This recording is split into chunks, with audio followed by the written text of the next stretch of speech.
Because I had a situation where I had a woman, we were fuck buddies. And this was a chick who would, when she did come over, you know what I'm saying, for sex, she would do extra shit. You know what I'm saying? She would even bring me shit. She was the type of woman that would be willing to cook me a meal and take me out on her dime and all that other shit. You know what I'm saying? So when she hit me up and was complaining about the fact that, you know, you don't take me out, what's up with that? And I told her, point blank, that's not what we do. When I get horny, I call you up. If you're free, I step through. If you get horny, you call me up. If I'm free, I fall through. I'm like, that's it. That's what the fuck we do. Women don't get with guys as placeholders. Do you know how hard it is to get rid of a woman who actually likes you, who actually respects you, who actually loves you? Do you know how hard it is to get rid of that woman? And you're not talking about some hypergamy? This is real simple. The reason why women treat you like shit, the reason why women got an attitude with you, the reason why women fucking diss you and disrespect you is because they never liked, loved, or respected you in the first place. Your whole story is cap, bro. Matter of fact, it's big cap. I'm gonna call you the Mad Hatter. Fuck.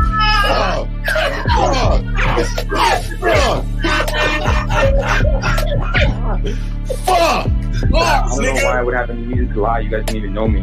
Why would I lie to you? Let's say you did. You act like you've never had sex a day in your life, bro. What it is you're lying to yourself. You're lying to yourself. That's why you can't make any progress, bro. All the sex that you've gotten, I'm pretty sure it's been handed to you. When a woman meets a man that's valuable and knows who the fuck he is, she knows that she can never overpower a nigga with game or a real dude or a man of value and not even to say a man of value, because that sounds too much like what other niggas be saying. What I really mean is a man that knows his value. When a woman is dealing with a man that knows his value, she knows that she cannot overpower him. So she ends up saying to herself, well, if I can't beat him, I gotta join him. But when a woman is in a room full of dudes that know they value, she knows that she has to submit. And if she don't submit, she got to get the fuck up out of the room. No matter what level she brings it to, how loud she get disrespectful or talks fast, you have to keep your cool. You have to keep it on your energy level. So if you want her to be submissive, you want her to be calmed down, you want her to bring it down a notch, you won't yell louder than her. Talk to her like this.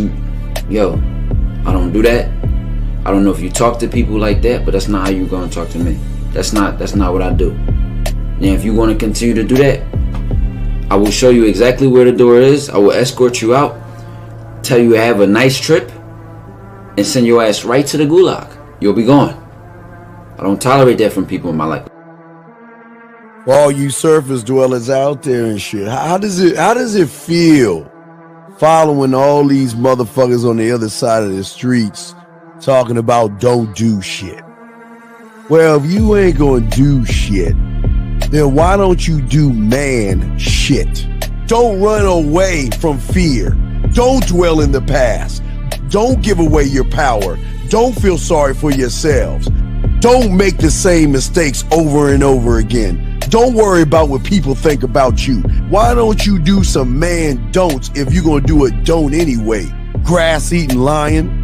It's sad to see so many men suffer from bitch assness. And the women know they're such at an advantage with weak men. They try to shut me up. This is the part of being a man, is standing on your squares, understanding that nobody's going to move me. I move mountains. Nobody's going to move me off my square. They need to respect your word. There needs to be a shift in behavior when you get home. They need to understand what the deal is when you're around them. There's no such thing as compromise with men. Compromise.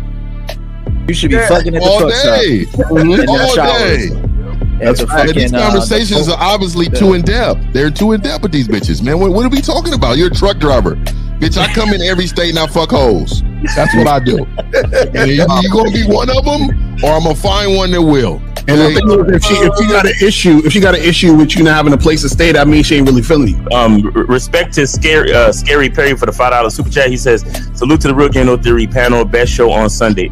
I don't know what leaving pussy on the table means, because pussy's not valuable enough to be left on the table in the first place, in my opinion. Exactly. I'm gonna have Christmas lights back there, and I'm fucking bitches under the light. The following program is rated MAN. It contains assertive men who are kings of their castles. Men who don't make excuses or blame women for everything that's going wrong in their lives. Men who don't make the game about women.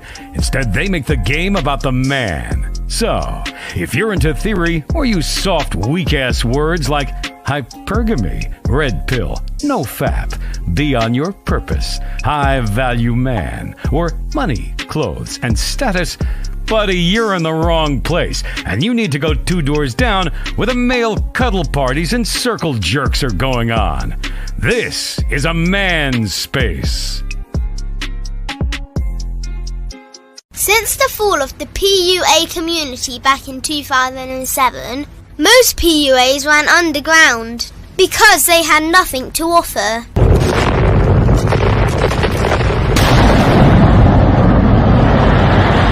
The content creator has become the hero today, dedicated to one single objective: to declaw and defang any person who listens. They decided to join forces to create a cult, and never giving those who listen a solution. It's all about clothes, cars and money, deception and manipulation, indirect game, going your own way. They talk pills and plates. They complain. They blame. Fake it till you make it. I just don't get it. A man doesn't need to lie to meet women. He just needs to learn how to spit flavour in her eyes and in her ears. Thanos broke down the game when he said, as long as there are those who remember what was, there will always be those who cannot accept what can be. Even in darkness, a man can find light. Sometimes the world doesn't need a group of fake heroes teaching lies. Sometimes the world needs a group of anti-heroes to bring balance, order, and truth to the game. It's time to summon the authentic players of the game.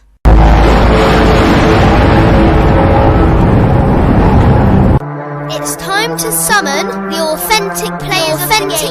The authentic players of the game. Let it be no confusion. This here is a movement. Leveling up, real talk, ain't no illusion. Helping all the men see the light, that's right. Only bringing the truth, you can't deny, that's the vibe. We gon' bring you the insight, bring you the game plan. Show them we real men, we ain't never breaking. You know what I'm talking about, I know that you hear me. Yeah, this is real game, no theory. Let's go, real game, no theory.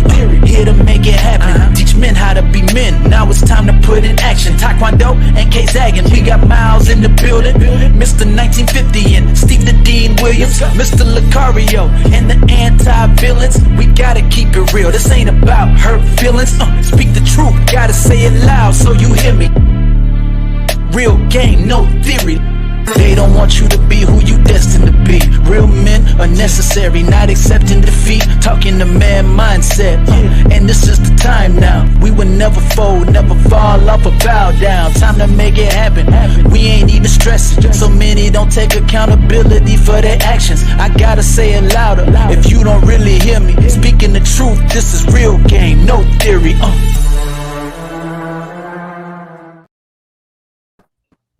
Yo. Yo, right. man, what's happening? Yes, sir. Yes, sir. Yes, sir. Yes, sir. Yes, sir. Good. All right, well, let's start it from the bottom up. Well, let's go. Wait, let me see it. All right, let's go, Zach. You up, man? You up, Zach? All right, what's good? What's good, K-Zagging, man? It's good to be back amongst my brethren. Let's get it, man. This is some real shit. This is the best joint, not only on Sunday, but on every day of the week. Let's go. All right, Lucario. What up? What's going on, Mr. Lucario? Bad boy, the dating game. Shout out to everybody on the panel. Shout out to everybody in the chat. Let's do it. Let's go. Let's make it happen. All right. Fifth. I'm just grabbing him. Fifth, you up. Hey, it's all good, man. What's happening with everybody, man? Just want to shout out everybody, especially the moderators that always hold us down, man. There's a lot of haters out there to come through. I want everybody to know, man, it's not me responding to you guys with those hearts and all that shit in my shit. There's some bots going on. But you know they coming for you, boy, man. It's all good, man. Holla at your boy, man. All right. Miles, you got it, man. Like, real niggas don't use emojis. But yeah, man. So it's your boy Miles Cunningham. Glad to be here once again on the Real Game No Theory panel, man. Let's go get it, man. These fellas need the game, and we got it. So let's go. All right, guys. Steve D. Williams, man, Mindset guys. We ask all you guys to have a question. Just go ahead and ask the question, everything, and call in. I'll post that up. But let's so this title, I came up with this topic and title because I got something to play. I want you guys to listen to, and it's very important because the thing about Steve, real quick, man, is that neck support you got right there, man? Is that neck support? Fuck you. On your chair, nigga? This nigga Steve is into ergonomics. How big is that, nigga? My bad, man. Go ahead, man. Damn, I ain't never seen nothing like that in my life. Wait till you get in your 50s, bitch. You'll see. So laugh all the fuck you want. Fuck y'all. Anyway, skipping my neck support. Let's go ahead and play this clip and let's talk about it because a lot of people think that women have never, like, all of a sudden because of the internet, women have changed. But this, what you're about to hear, has been since the dawn of time with women. This type of guy doesn't chase women, and I'll tell you why. Number one, if he's really this type of guy, he probably don't have an issue with women. That's number one. Number two, when a man is secure and he's confident and he's good being by himself, I think a lot of people try to fill up the space because they don't like being alone. This type of guy don't struggle with being alone. So he don't need you. He wants you, but he don't need you. And because he doesn't need you, he ain't gonna chase you. Which, to be honest with you, I think is a strength because you don't want a man that needs someone who just doesn't like being alone, so they'll take anybody just to fill in the space. That's not the kind of guy you actually want. You want a guy that's okay being alone because if you're in his space or he wants you around, you know he genuinely wants you around. It's not just to have somebody there or to fill in the blank. That's a fact. Let me go first. Please let me go first. Ooh, that was fire right there, though. That's some dope shit. And see, this is the funny part, right? Because when women do clips like that, short clips, and they talk about how much money they want, niggas believe that all day. Oh, I gotta have a nigga that makes sick. They believe that all day, even though that's not true necessarily. But when women spit that real shit, niggas want to bypass the real shit for the other shit. Let me just say this to Steve's point and the whole point of this joint. Women haven't changed. What's changed is that guys who never got the memo that women are how they are, you niggas change because you can't handle the truth.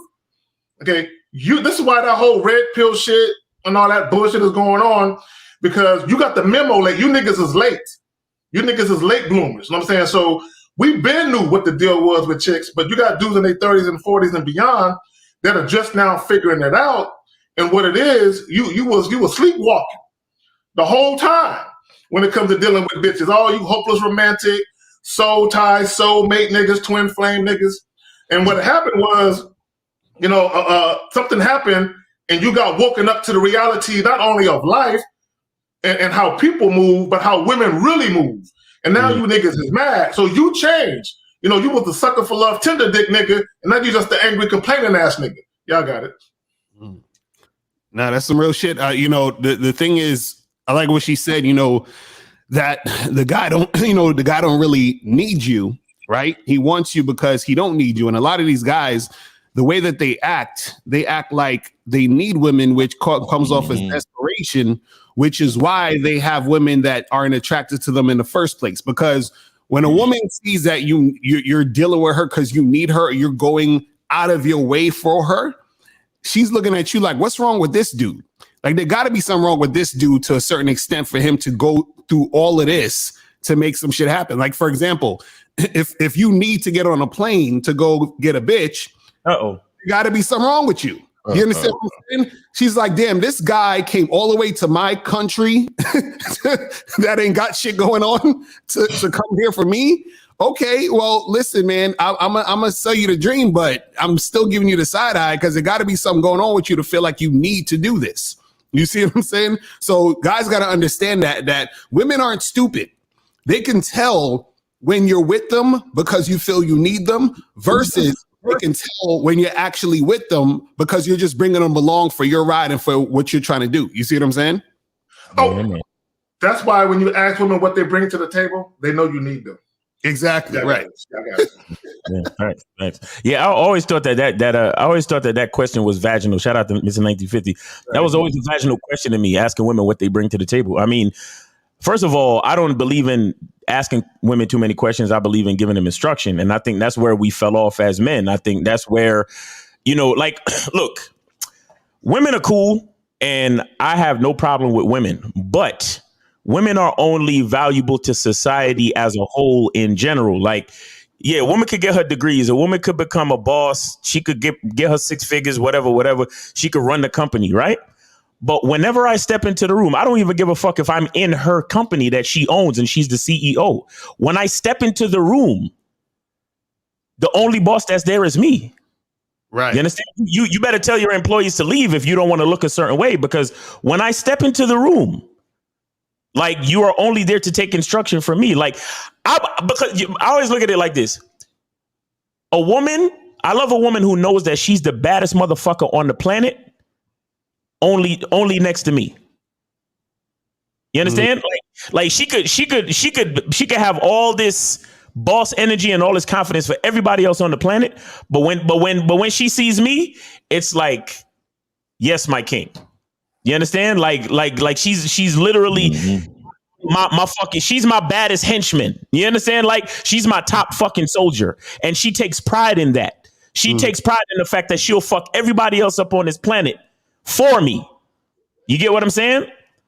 And that's where I think we've lost it as men, where it's like a lot of these dudes, the reason why they ask a lot of these questions is because they don't know how to differentiate themselves from other men. That's why they think women need to come pre-made. You understand? What do you bring to the table? I don't give a fuck what you bring to the table. Did I explain the menu to you? Did I explain the dress code to you? Did I explain to you what this dinner party is about? I have to explain those things to you before, and then I have to instruct you on what to bring to the fucking table. There's no way. I don't give a fuck what kind of woman you are. There's no way that you're going to know exactly what to bring to my fucking table. Yeah, there's some general things that a woman can do to make herself valuable, but that's in general. Are you dealing with the general man, or are you dealing with Miles Cunningham? You understand? Mm-hmm. You're not dealing with the general man when you're fucking with me. And that's what a lot of niggas think. They love to compare themselves and group themselves into with other men.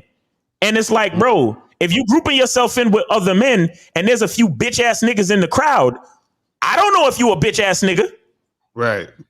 You know if you a bitch ass nigga. You understand?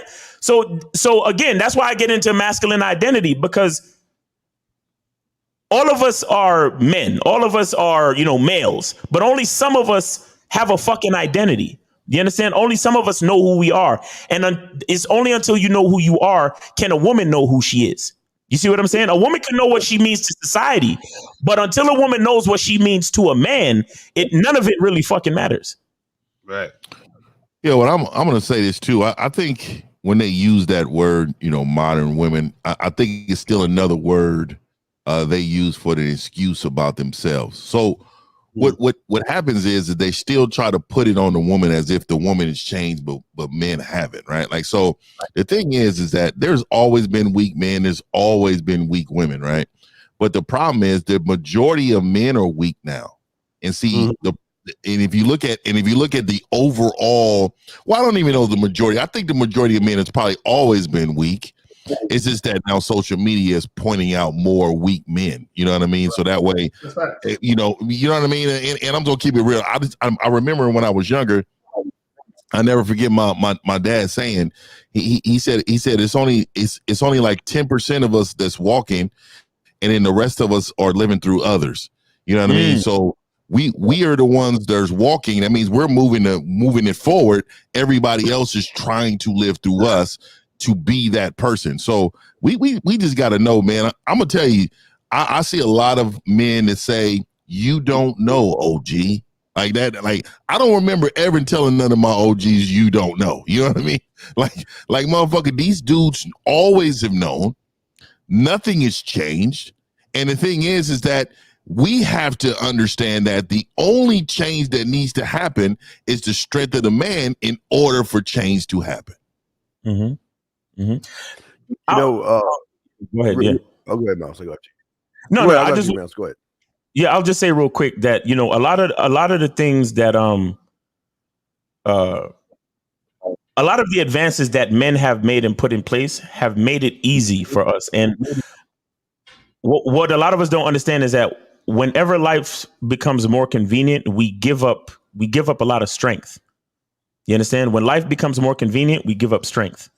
And because of that, we produce a lot of weak men every day. We produce a lot of weak men every day. Mm-hmm. I heard somebody say the other day about a young man. I was talking to the young man, and I was like, "Hey man, you should get up in the morning and do push-ups." And his grandmother said, "Oh well, he's not a morning person." And I said, "What? What the fuck you mean he's not a morning person? And why are you making excuses for him as a child? You understand? Like, if a man is saying that he should get up in the morning and do push-ups every morning, that should be something you should applaud and support. Right. You understand? Little man could build strength and consistency and have some type of respect for his body and working out and struggle, period. But so the point I'm trying to make is the world is really good today, bro. We have all these technological advances. You don't have to go hunt for food no more. You don't even have to farm anymore because all that shit is taken care of. You understand? You don't have to touch your car anymore. You take that shit to Jiffy Lube. You don't even got to get your hands dirty. You understand? And so with that being said, the weakness in look, it's like if I don't want to fucking get my hands dirty, why would I want to take the time to check my bitch? You understand? If I don't even have to go out to the store and get my food, I could just get on the app and the food comes to me. If life is that easy, why would I even want to fucking, look at my woman and say, nah, I'm gonna need you to do it this way. Mm-hmm. Right. And it's literally take the convenience of life and just fall all the way back. And when you fall all the way back, the niggas become weak and the bitches become disrespectful. But you got it, Steve. Yeah, well, a lot of guys don't want to not recognize, or their mind doesn't want to recognize that before the internet, women were nasty. For the women, I guess there was some memo that says women don't like to masturbate. They masturbate more than us. Women love sex. They always do it. They're always sticking things in their.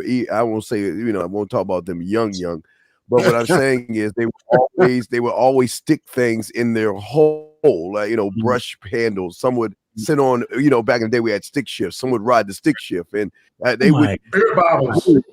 Yeah, all kinds of things inside of them because they wanted to feel it, and they love to mess around with the motherfuckers who knew how to be quiet. They're women who are pillars of the community, charity organizations. They let their little kid go up to the door, get the Girl Scout cookie, hey, say hi and wave, and then behind the scenes, they're fucking orgies, threesomes. They're acting like this shit wasn't going past Rome. I mean, this is since the dawn of time that have been fucking, sucking, and being nasty as fuck.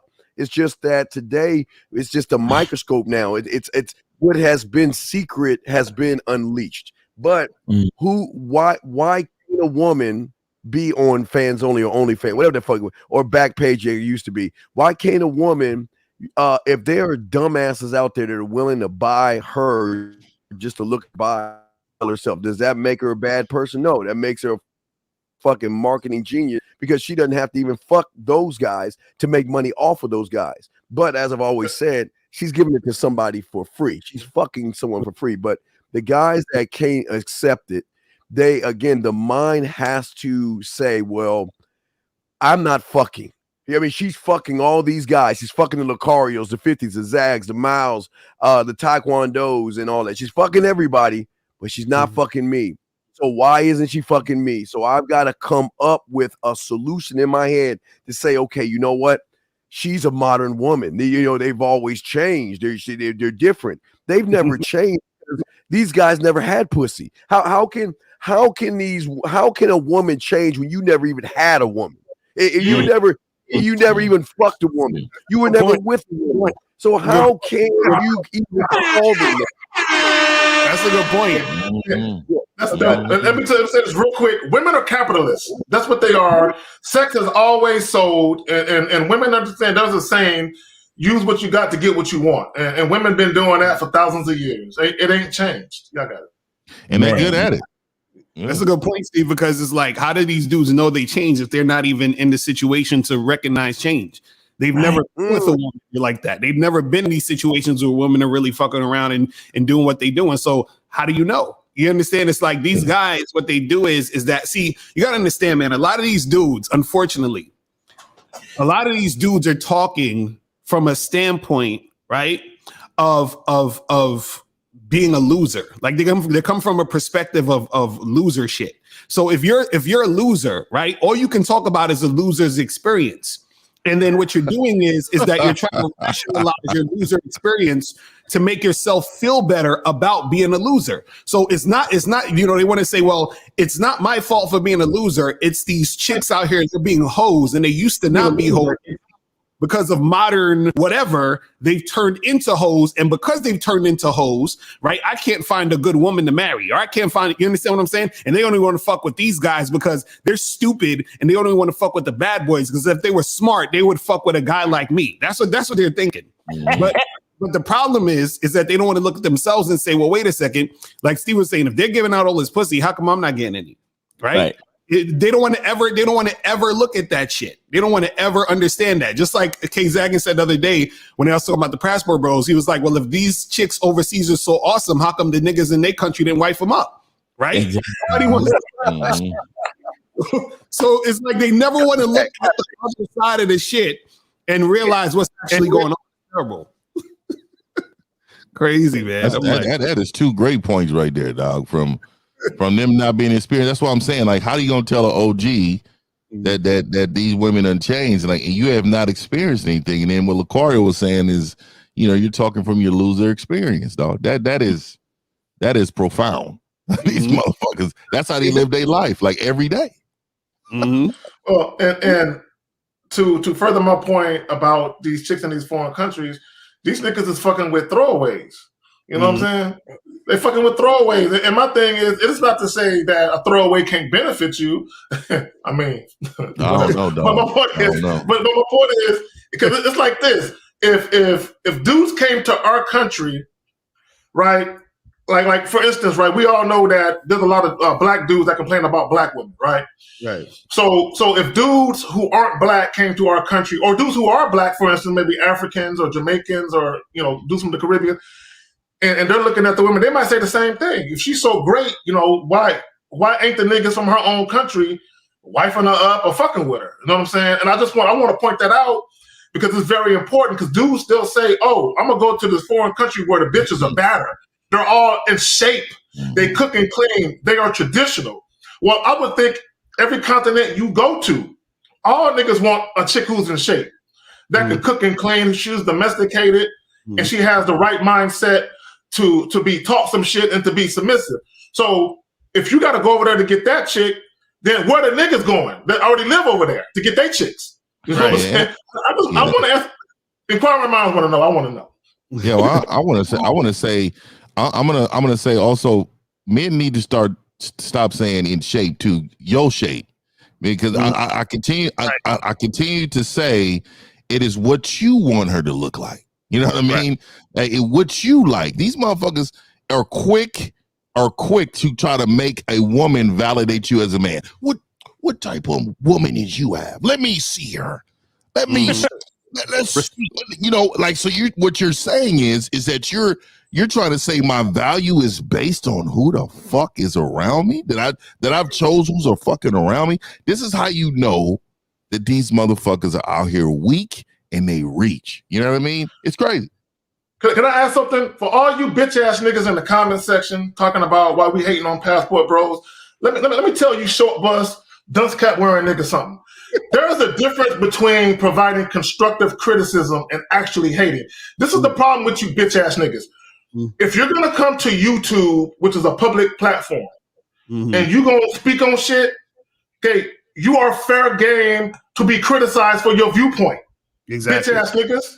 Y'all got it, man. Yeah, most passport bros are corny motherfuckers anyway. And see what the problem is, they hide behind that bitch ass shield they call the passport, right? So what they're saying is, I'm lame here, I'll be lame there, but at least my lameness is accepted over there, right? They got motherfucking videos of Thailand women fucking promoting like a motherfucking car dealership. What the fuck does that tell you? You know what I mean? Does that tell you they fucking know that suckers are us is fucking coming to shop? They want your motherfucking ass to come over there. And how dumb do you have to be to see that they laying the red carpet out for you suckers? I can't stand you bitch ass niggas, man. Terrible, man. Terrible. This is what happens with the, you know, when guys talking about modern women as if anything has changed with women, and then the guys out here don't understand. See, this is the thing. The reason why a lot of men are experiencing the things they're experiencing nowadays is not because of the women. It's because the men changed. Any change you're experiencing with a woman is a result of the change that you've done on yourself. And so what will happen is that if you acting like a bitch, right? Understand women, they're going to be more aggressive and assertive to you, and they're going to be more dominant when it comes to dealing with you as a man, because you acting like you're weak or you're being weak. So if you're being weak, you're always going to get women who are going to have that strong masculine energy towards you. You see what I'm saying? Because you up there talking about, I want a woman who's submissive, I want a woman who's feminine, I want a woman who's going to cook and clean. But why would she do that for you when you're not a man? You understand?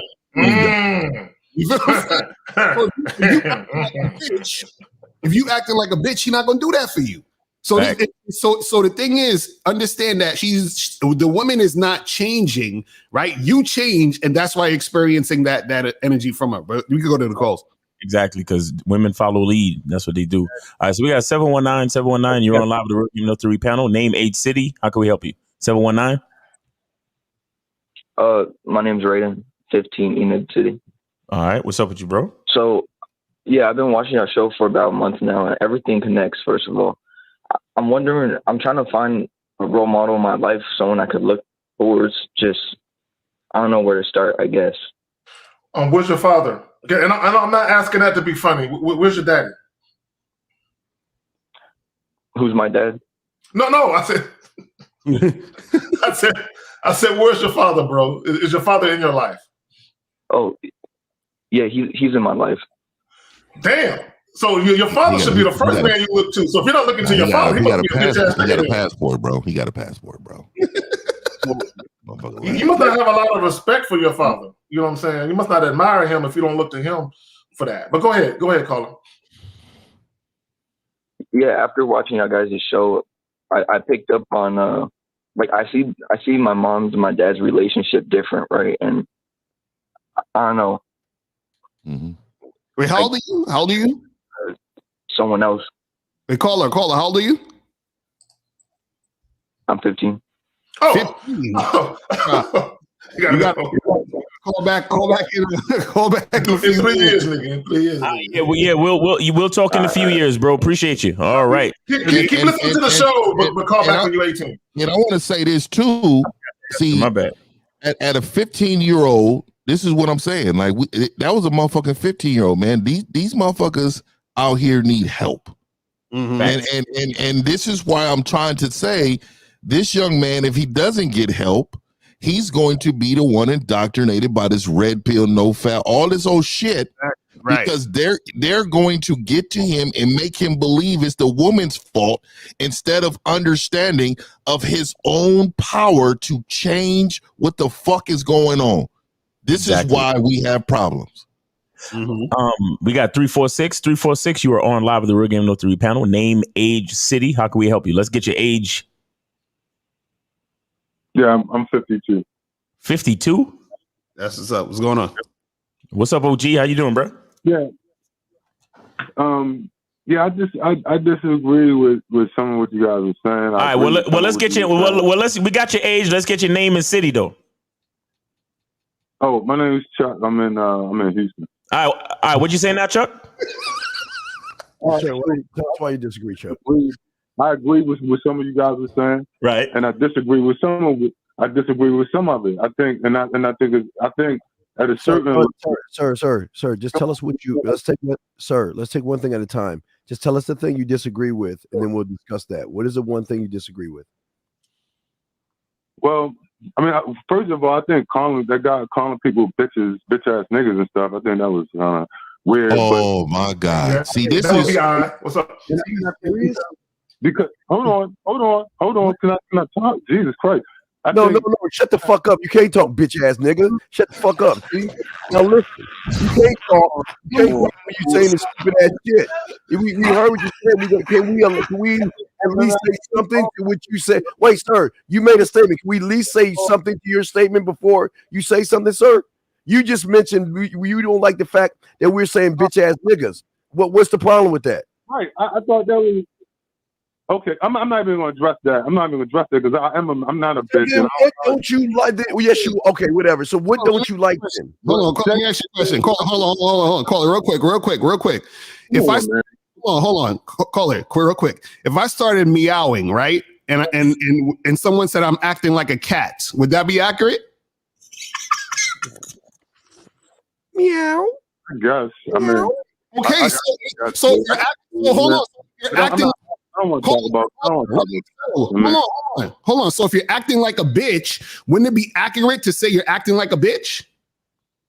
Meow. I guess so. I mean, I guess it may be cool, but I don't know if that's expedient, right?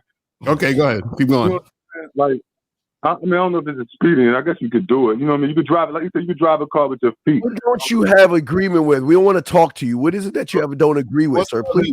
You don't agree with. Right, like what you said. I'm trying to get to it, but you keep cutting me off. All right, go ahead. We ain't gonna say nothing. We give you the floor. Go ahead. All right, I was just trying to get to it. Get to the point. I think discounting the fact that there's been a feminist movement in America is ignorant. Like you're saying that it's one thing to say guys should be responsible, but then saying that to sit up and say that men have changed. But then kind of like make the argument that there's been no feminist movement in America is nobody would agree with that. Like psychiatrists. Real quick. Let me ask you a simple question. I'm gonna ask you a simple question. Right? Hold on, I'm asking you a simple question. Can a woman rule over you? Yes or no? A woman can't rule over me. Okay, so if she can't rule over you, then what the fuck feminism got to do with anything? It ain't got nothing to do with you. Well, there's also a homosexuality movement. Does that impact you? Do your ass feel different? You know what I'm saying? I mean, I'm just saying. Are you asking me a question? Is that motherfucker more moist than it used to be because there's a movement to promote homosexuality? I'm just saying. Is that impacting you, bro? Well, is it moving to what was it? What was your question to promote homosexuality? Go ahead and answer Lucario's question, man. All we're saying is this. What difference does it make if there's a feminist movement if you're a man who understands his value as a man? So that means that the feminist movement has nothing to do with you, right? Because are women running your lives, caller? Women are not running my life per se, but women. Yeah. Say. But women do have the movement has had an impact on women's psychology and how they operate. You know who has an impact? You're right. Let me tell you who it had an impact on. It had an impact on the weak men. Weak men have suffered from feminism. They suffered, but really never suffered at all. What? Weak men are the only ones who suffered from feminism. What about because children? No. Again, they've suffered because the men are weak. And no matter how that man raised those kids would still be weak because he is weak and he can't lead them strong. Let's stop putting it on the woman. These men are allowing this shit to happen. I didn't put it all on women. What I'm saying is, when you brought up feminism, yes, you did, bro. Believe in that. I don't believe in that myself personally, right? Like I would never I agree. Like Steve said some things before. I follow you. I've been following Lucario for years, whatever you guys, and I agree with some of what you. Like I said, I don't disagree with everything you're saying, but what I'm saying, what I do disagree with is to negate to say that there is no society. To say there should be zero societal impact on males because of the feminist movement in America, whether the feminists, the transsexual, and all this. Let me ask you this. So let me ask you this real quick, caller, because I know what you're saying. So let me ask you this: Do you think rich people complain about poor people's problems? Dude, look at Dwayne Wade. Right? No, I'm just answering the question. Do rich people complain about poor people's problems? Bars. I'm making a statement. I don't want to get into rich people, poor people. No, you don't. You don't, because it's a question is going to answer what you're saying. Do rich people complain about poor people's problems? Why would rich people complain about poor people's problems? Exactly. So now you're talking to a panel. You're talking to a panel that is fucking rich with game. So you have to understand that we don't complain about other people's problems that just don't exist for us. Okay, so you're in a vacuum, but you can't exist in a vacuum, dude. Yeah. The fuck you can't. The fuck you can't. Caller, the fuck you can't. Caller. Let me ask you a simple question. Are you a weak man? What you just said doesn't make sense. No, caller, are you a weak man? Are you weak? Are you weak? I'm good. I don't let nobody. I'm a boss. I run my own business. I lead myself. I don't. Why are you worried about feminism? Why are you worrying about feminism for? If it's no concern to you, why are you worrying about feminism? It concerns me because I have children and I have grandsons and sons. Wait, aren't you going to teach your kids? Aren't you going to teach your kids? Who's going to teach your kids? It's going to be you, right? My sons go to school. My sons have mothers and females around them. I'm not the only person around them. I have to go to work. I have to do things in life, right? So I can't. Don't you teach sons how to be men? Let me get him, L, because what you're saying, caller, I got what you did. What you're saying is there's other people around me that can influence my boys. So what you're saying by default is my influence isn't strong enough to override the other influences.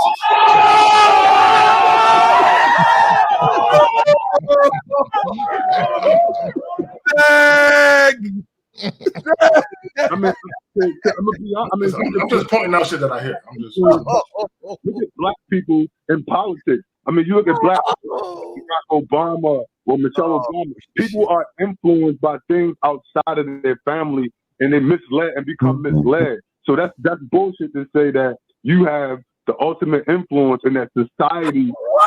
That's where you're missing us right there. That's what you're missing us right there. The fact that you would think that you can't influence your sons and that society is going to influence your sons more than you can, that's showing weakness. Because if you were strong, you would understand the influence you would have over your sons.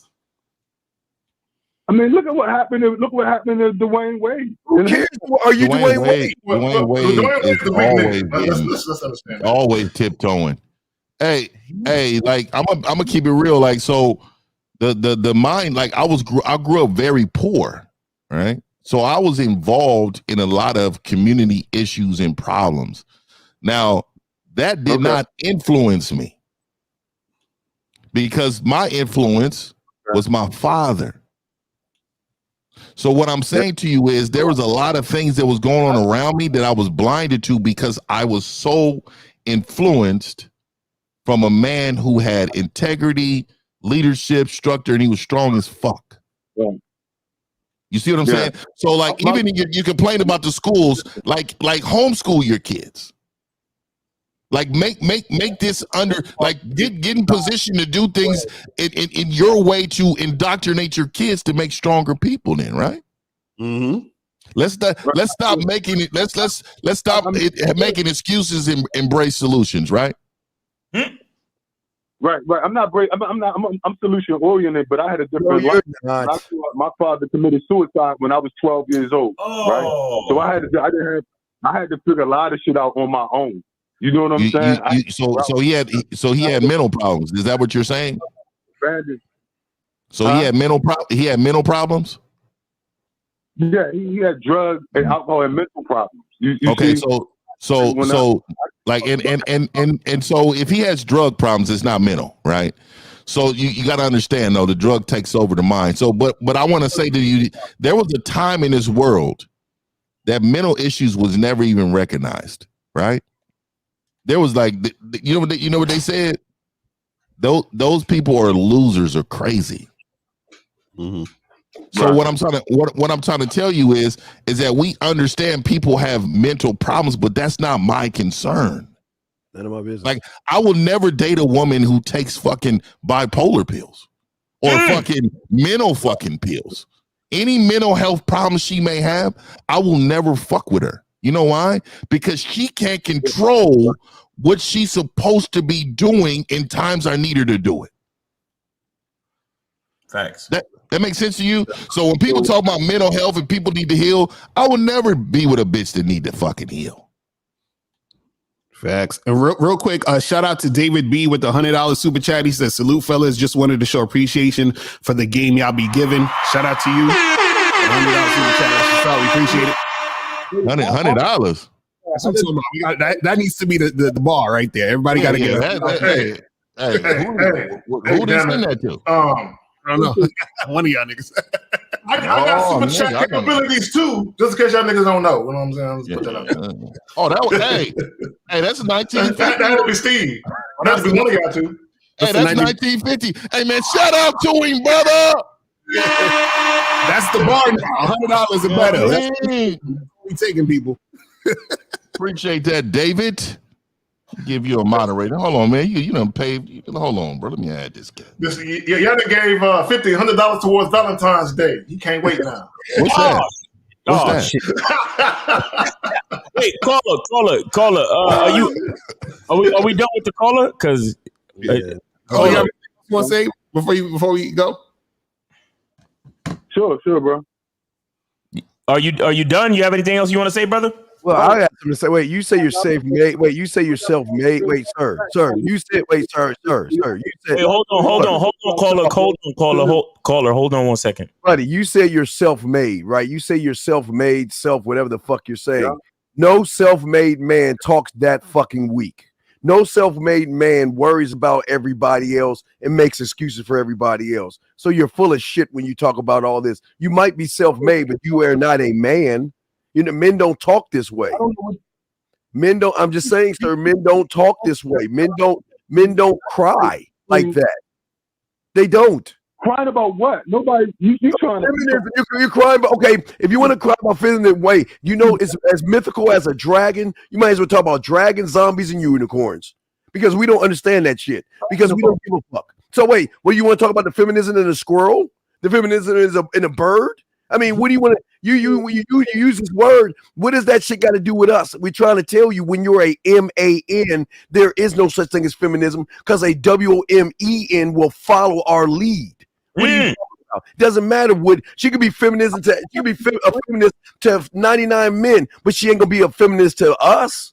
So what are you talking about? I ain't disagreeing with that. I ain't disagreeing that you shouldn't hold your frame. You know what I'm saying? Who? Did he say frame? Bro, this picture frame is holding itself. I ain't gotta hold it. What are you talking about? Hold the bowel movement too. I ain't gotta hold the bowel. Caller. You came over here. You came over here to disagree with us. Are you from a pill community or something?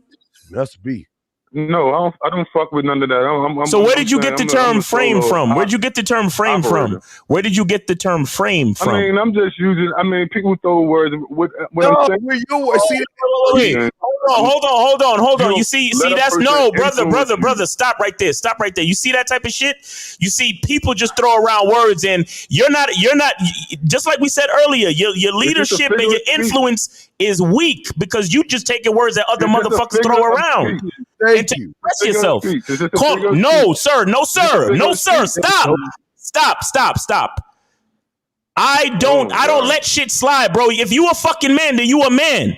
You said People throw shit around, and you're using shit that niggas throw around to express yourself to a bunch of other men.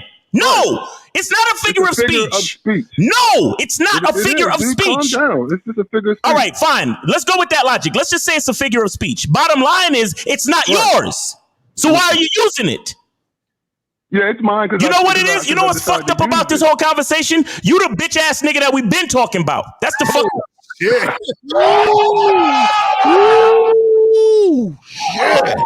That's the part. You the bitch ass nigga that we've been talking about, bro. You can hear it in your voice. You sound like you want to cry right now. You want to sound like you want to fucking cry right now. You would catch hands, or you would catch blades, or you would catch. You see, there we go. Hold on. What hands are you? What hands are we talking about, sir? He don't got them hands for the feminists, though. He don't got them hands for the feminist movement. What do we? How did we get to the hands? How did that happen? Because that kind of weird ass disrespectful tone that you coming out with. So this is what it was. So this is what it was. And I'm gonna keep it fresh, right? This is what it is. I can see your problem. Your problem is that you've never seen a father. And see, you don't know how men communicate with each other. And that's difficult for you because you don't know. I'm telling you, because my own dad, look, let me tell you something. I rode through Frisco yesterday. I rode through Frisco yesterday. My dad was in the passenger seat. And this motherfucker, if people from the other cars was looking how we was fucking talking in the car, they thought we was arguing and shit. Right. This is how loud this motherfucking car was. Motherfucking this and that, boom, blah, blah. We was going in, but it was laughter after that. Because I understand from him years ago, he said, if you internalize a woman's trait, you will become that woman. So being emotional will make you appear as if you're talking to a woman. So when Miles is speaking to you like a fucking man, that right there made the woman come out of you. That's what I'm telling you. Don't call me one. That's how men operate. What are you talking about? I grew up around gangsters, men, all types of dudes, business world, everything. Feminism. Why are you talking about feminism then? If you've been all this shit you saying, why are you bitching about feminism? Caller. Listen. Forget all that shit. Caller, listen. Let's knock all of that shit off. Let's knock that shit off, right? But the energy that you had to talk about me getting hands. What about that energy for the feminist movement? Why you ain't check bitches that same way? I do. Crickets. You see that shit? No, better yet, I got a better question for him. Because earlier he said, hold on, caller, real quick. Now, peep game. Because earlier you said you have sons. And you said they have mothers. Hold on, listen, caller. You said mothers, meaning plural, meaning more than one mother, right? Meaning so you have more than one baby mother, which I'm not hating on that. I'm just pointing out what you said. So hold on, listen. Hold on, just give me a moment. I'm gonna pass it back to you. You were concerned, caller, listen, nigga. You were concerned about the fact that your influence wasn't strong enough and that people outside of you, including the mother of your children, or the mothers of your children, would have more influence over them than you, which means you never even had influence over the women that you gave babies to. Because if you did, they will follow your doctrine, although you're not together with them anymore. The point I'm making is, man, the point I'm making is that there are influences in society, right? Like feminism, like the homosexual movement, like different things that happen. Everybody has things in their life. Sir, there is, you're right. You know, the movement of the red pill is for transgenders. That's why those that act like they're feminine and transgender connect to that red pill stuff. That is influence. Just like you're probably influenced to watch on TV to buy a beer. But wait a second. Is your influence my influence, sir? Is your influence my influence? Yes or no? Right. Am I? Okay, wait, sir. Right. Okay, sir. Right. Okay, sir. Let's know. You need to think. No. So yes, no, right. That's my whole point. See, you just lost your whole argument. If I'm influenced by me, and 50 is influenced by him, Miles is influenced by him, Zag is influenced by him, Lakara is influenced by him, then what are you fucking talking about feminism? That's not my influence. Because we all are self-made influencers. We influence ourselves. So what the fuck are you talking about feminism influencing people when it's none of our fucking business? We don't exist in a vacuum. That's what I'm talking about. You don't exist in a vacuum. Man. Oh my, he don't get it. He really don't get it. Point. He really don't. Caller. Let me ask you a question. Caller, let me ask you a question. Do you watch makeup tutorials on YouTube? Fuck no. Okay, why? Because I don't wear makeup. Exactly. So makeup don't concern you because you don't wear makeup. You know, see the reason why. Let me dismantle what you're saying. For instance, let me dismantle what you're saying. You can't dismantle it, bro. But go ahead. One of the projects I work on, like you saying, none of this influences. You saying transsexual, none of this, homosexual, feminism, all this, even though you're not into it, doesn't influence you. The dude I work for, one of my projects, is a homosexual. People are all these influences are around people every day. People, the school teachers. Wait. So now you want to suck a dick because your friend is a gay? You know someone that's gay. So has he influenced you to suck his balls yet? Yes or no? Hold on, man. Wait, no, yes or no? You said he's gay. So has his influence made you suck his dick? Yes or no? Has his influence made you suck his dick? Yes. Influence. Can I talk? No, you keep saying I'm gonna ask you a question because your rhetoric is why you're a fucking loser or a bitch ass motherfucker. Now, if you listen, you said you had a gay friend that you work with. Has his influence? Just no.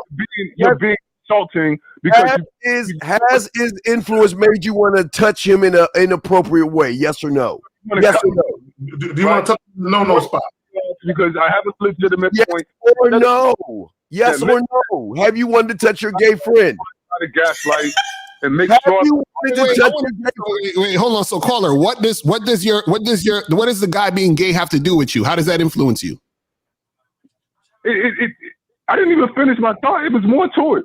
I was saying that you see in every aspect of society, whether it's school, whether work, where you see these, you have homosexuals, whether in schools, they talk like now. You see these transgender. They have transgender day. Hey, caller. Okay, now how does that affect you? Please, just tell us how it affects you. So this, How does it affect you? It doesn't. It's not going to make me go out and become a trans. But like I said, I'm at the point where. So caller, no. So you're saying it doesn't affect you, correct? Caller, you're saying it doesn't affect you, right? The people around me, but it affects the people around me. How? No, caller. Dating. See, caller. You are assuming because a guy watched a TV show with two guys kissing that his asshole started to pucker. You just assume that. You just assume that. Okay. You don't know if he had those thoughts before that, and then him seeing that just made him want to come out the closet. He felt comfortable because he saw other motherfuckers being comfortable with it. You don't know. And it affects other people. How do you know? You're making a joke, but it's not funny. How do you know, caller? How do you know it affects other people? How do you know? Look at Dwayne Wade when he turned his son into a fucking woman. What does it got to do with you? Hey, real quick, caller. So you think? So caller, do you think homosexuality has not exist forever? They took down the Roman Empire, right? You do understand that this is nothing new. Like homosexuality is nothing new, right? I think the agenda has been pushed. No. Again, there's always been an agenda for them. There's always been an agenda for them. I think a lot of people would agree with that. A lot of people agree. Not just me. It's not just I understand what you're saying. Meaning, we can visualize things more because we have more technology at our palms. but that doesn't mean that it has not existed forever. That's bullshit, though. You're telling me that back in Africa 200 years ago they had transgenders. You got that right. You think men didn't dress up as women? Hell yes. It goes back thousands, 200 years ago, nigga, thousands of years ago. Thousands. You think homosexuality was just created? It has a starting point? If you go look at this bullshit. If you go look at the documentary that Matt Waller did called "What Is a Woman," 2 years old, bro. Caller. See, you focus on the wrong shit. You're focused on the wrong shit, right? The Roman Empire was like 300, 400 BC, means before Christ. They had a lot of the guys, the senators in the Roman Empire. They had the boys. They had the boys. Matter of fact, if you see the movie Gladiator with Russell Crowe, when one of the senators got arrested, you can see he had the boy that was on the property breaking some leaves or whatever the fuck he was doing. That motherfucker looked real feminine. They've been doing that shit 5,000, 6,000 years ago. Right. It's been going on. Let me stop you there, Carl. I'm gonna stop you there because none of this shit has nothing to do with your life. All we're saying is understand you. What the fuck are you worried about all this other shit for? So if this is not affecting you, why are you worried about all this other shit? Just live your life, bro. What are you talking about? It does affect you. It does. I'm gonna end it on that, but it does affect you and it does affect society, and that's the point I was making. Thank you for your time. All right, caller. All right, we appreciate you, man. Thanks for the conversation and no hard feelings, man. All right. Let's feel your influence in him, please, Mouse. I'm gonna tell you right now, just my integrity alone, man. If I had a flaming boss, I would probably have to leave. Yeah, I have to quit. That's a fact. I have to quit. 614, you're on live. Yeah, that's why I'm so glad I'm not in corporate America no more, man. Y'all don't even understand. Anyway, because I'll fuck around and call a nigga a he when it's I'll be like, hey, what's up, man? How you doing? Bro, good, sir. And then I've seen a motherfucker come to work dressed as a dude, and then a month later he got on a dress and some pumps and a wig, and I'm like, what the fuck just happened? Yeah. Crazy. Anyway, what just happened? We got 614. You're on live with the Real Game No Theory panel. Name, age, city. How can we help you? I'm Kurt, the Professor Finley. I'm 48 years old from Columbus, Ohio. All right, Kurt, the Professor Finley. All right, you better come with it, nigga. Go ahead. What's your question? I just wanted just to say what you guys are doing is a good job.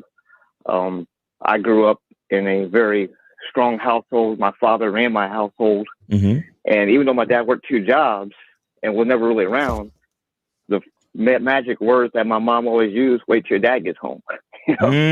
Which, and also too, my grandfather, my uncles, when I grew up in the 80s, late 70s, early 80s, there was always men who taught manhood in our community. Right. Even if you didn't have a father. And there was always brotherhood that existed, especially when I started dating at 18 to 20.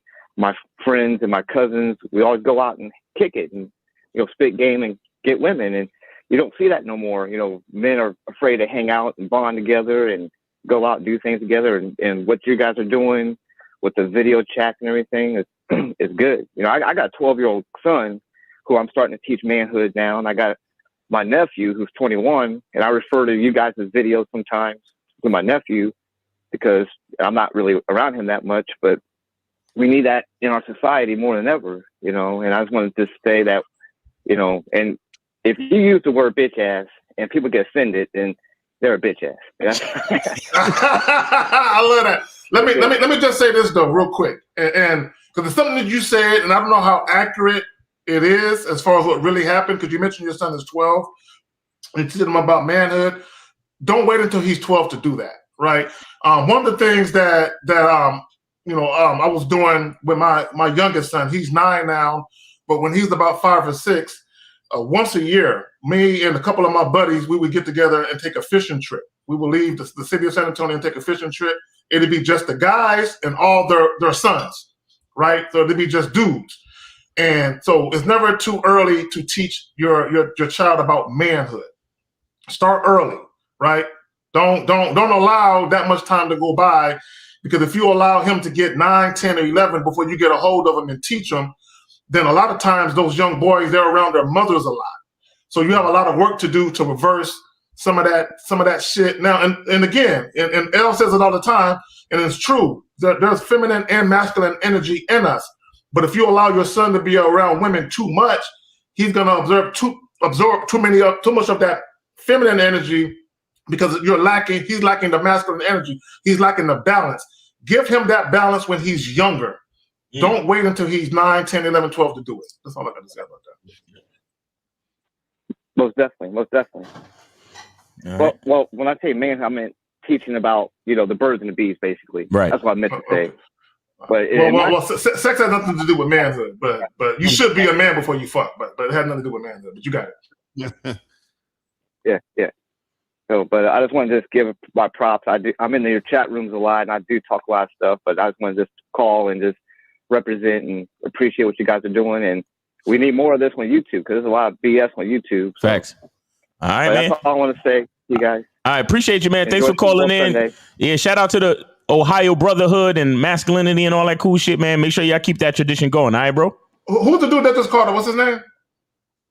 What's your name, caller? Kurt. Kurt, the professor. Kurt. All right. I appreciate you, fam.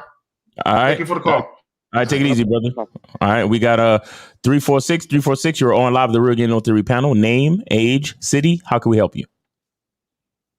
He's the Queen Williams. You look like the purple grimace from McDonald's, you faggot. Huh? He's still on. He hung up. Oh, he hung up. Oh, come on. I hate when y'all motherfuckers call up and say that shit and y'all just hang up. Like be a man and fucking talk and stand on your shit. Stop running. Let's do it. They remind me of the motherfuckers that, them little kids that they'll throw eggs at your doorstep on Halloween and run away like that. Right? Yeah, shit. They'll throw rocks and hide their hands and shit. Yeah, like, you bitch ass nigga. See, this is what we call bitch ass. See, look, when we say bitch ass nigga, it's about your behavior. Right. So that means you're acting the opposite of a man, because a man stands on his shit. Even when he's wrong, he'll stand on his shit. Right. Facts. Now he might apologize later behind the scenes, like, man, I was fucked up. I shouldn't have did that shit. But he'll stand on it because he did it. Mm-hmm. That's a fact. Exactly. Guys, call in 516-387-1224. Call in, share your picks for the game this afternoon, guys. Come on, man. You got the Eagles, got the Chiefs, right? You got Mahomes. I don't even know the other quarterback. What's the other quarterback name? Jalen Hurts. Matter of fact, let me speak on Jalen Hurts real quick, right? Because Gabrielle Union, Dwayne Wade's wife, she came out and said how her and her homegirls got a crush on Jalen Hurts. Let me just say this real quick. Let me just say this about that. This is my personal feelings about her publicly stating that, we got a crush on him. Let me decipher that.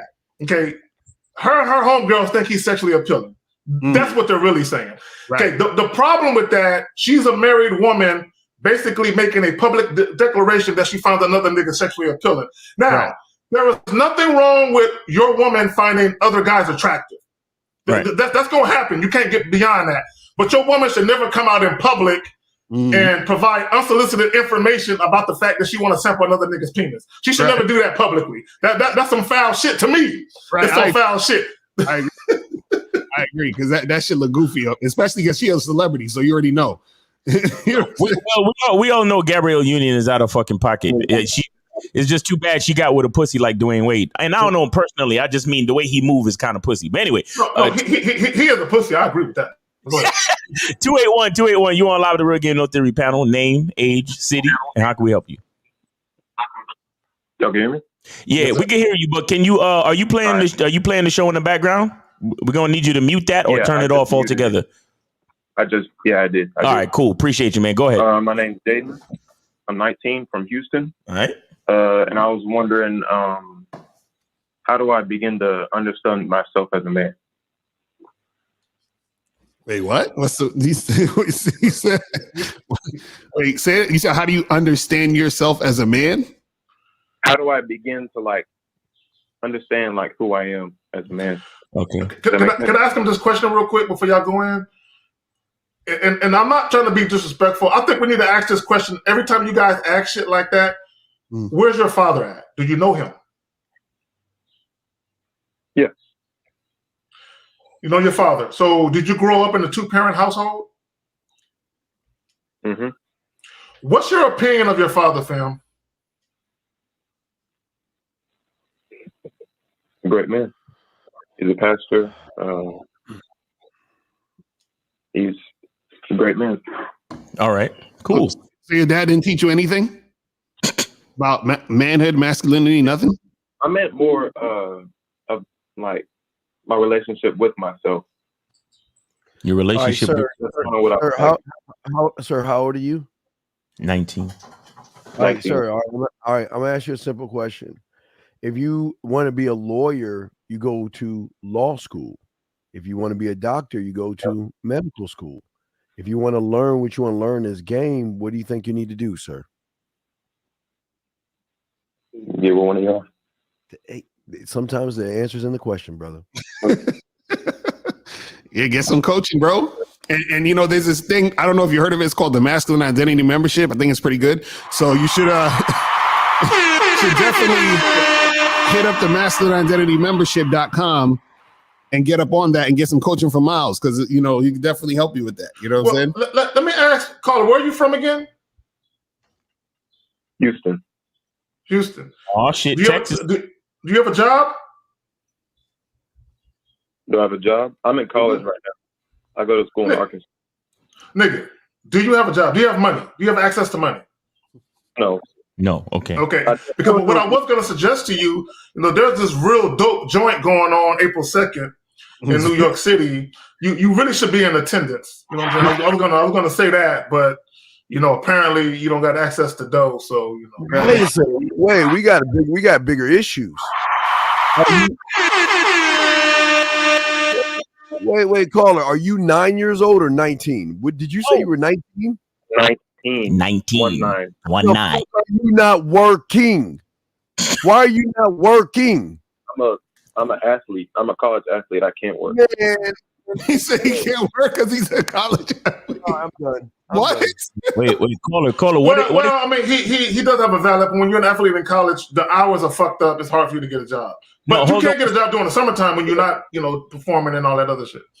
But you what kind of athlete are you?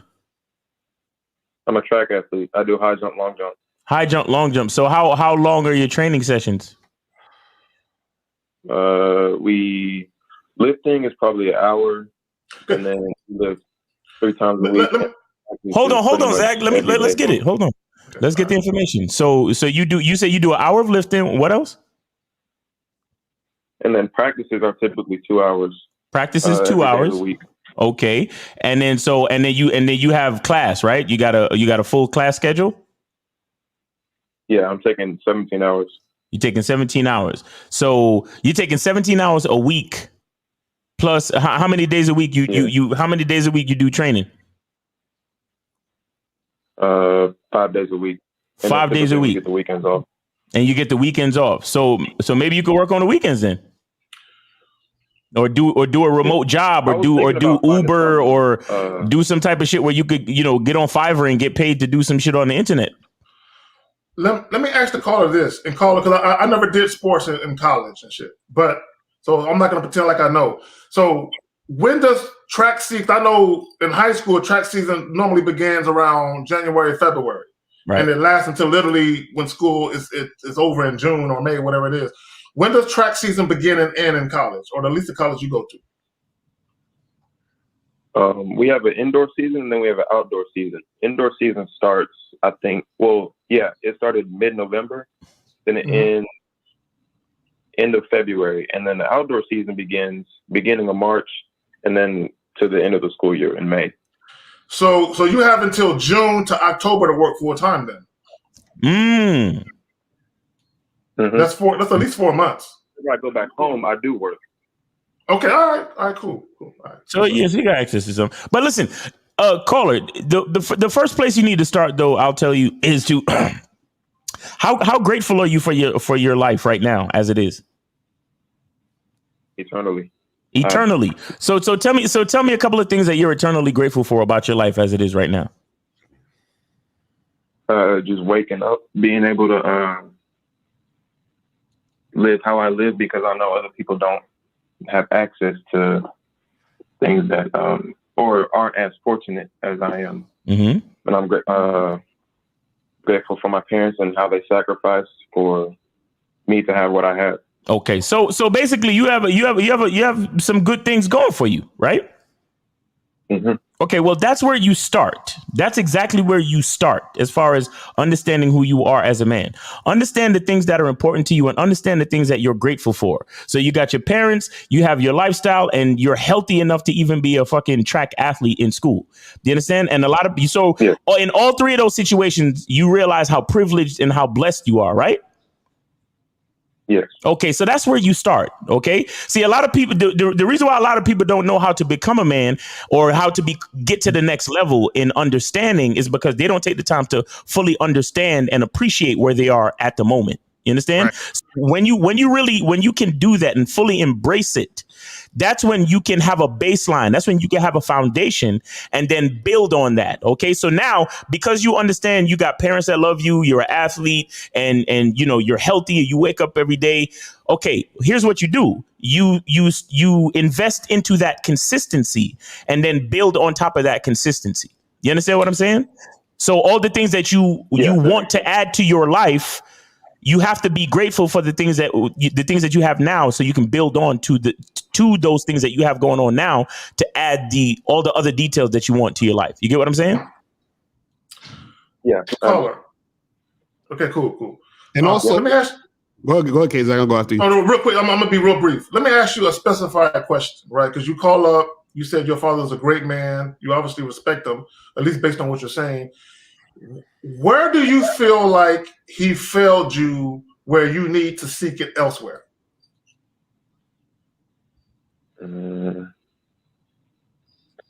Well, as far as outlook on life, and like morals, he did great there. But as far as he didn't talk to me too much about Be honest, bro. Oh, so you just that's what it really is. That's what it really is. I knew it was that. Nigga, so why don't you be? You talking about how to understand yourself as a man? Well, you just trying to get pussy. What's going on with you, bro? Why are you lying?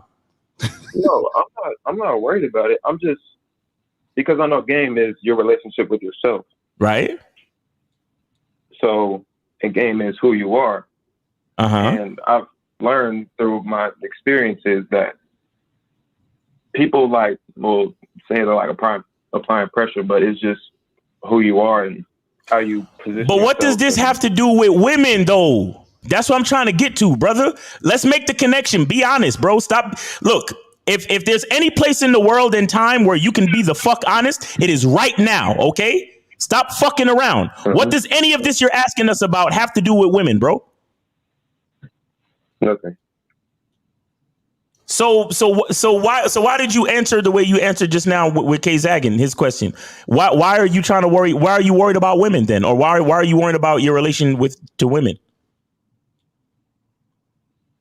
I'm not worried about it. Oh my God. Good caller. This is what I deduce from what you're saying.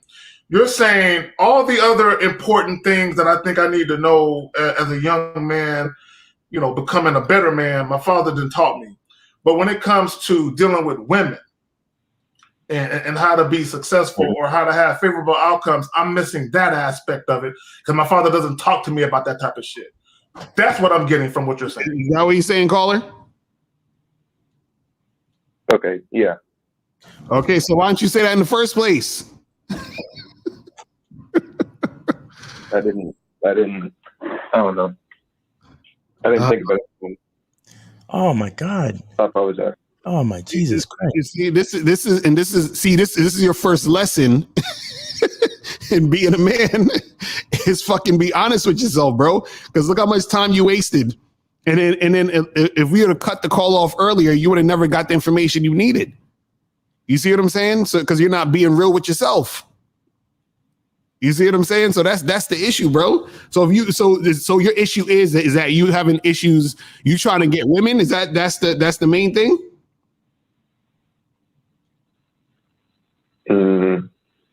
Yeah, I guess. Nigga, don't. So, bro. So what? Yo, so what do you okay? So you're trying to understand yourself as a man, but you expressed a concern that your dad taught you everything except how to relate to women. But yet and still, you don't really. Women is not really important to you. So, okay, I guess the question is, what do you want? What's important to you? Because you sound like you sound like you understand that you have a good life. You sound like you come from a good family and you're privileged and you're in a good position. You're an athlete, so on and so forth. So, what do you want then, sir? Exactly. What do you want? Tell us what you want. I guess to live the best I can with my capabilities. So what about your life right now is saying that you're not?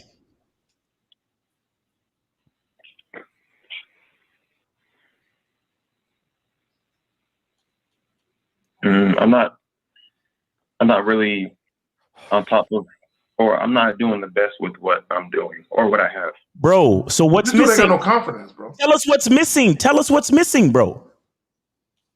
If you said you're not doing the best, tell us what you doing your best would look like. Please explain it.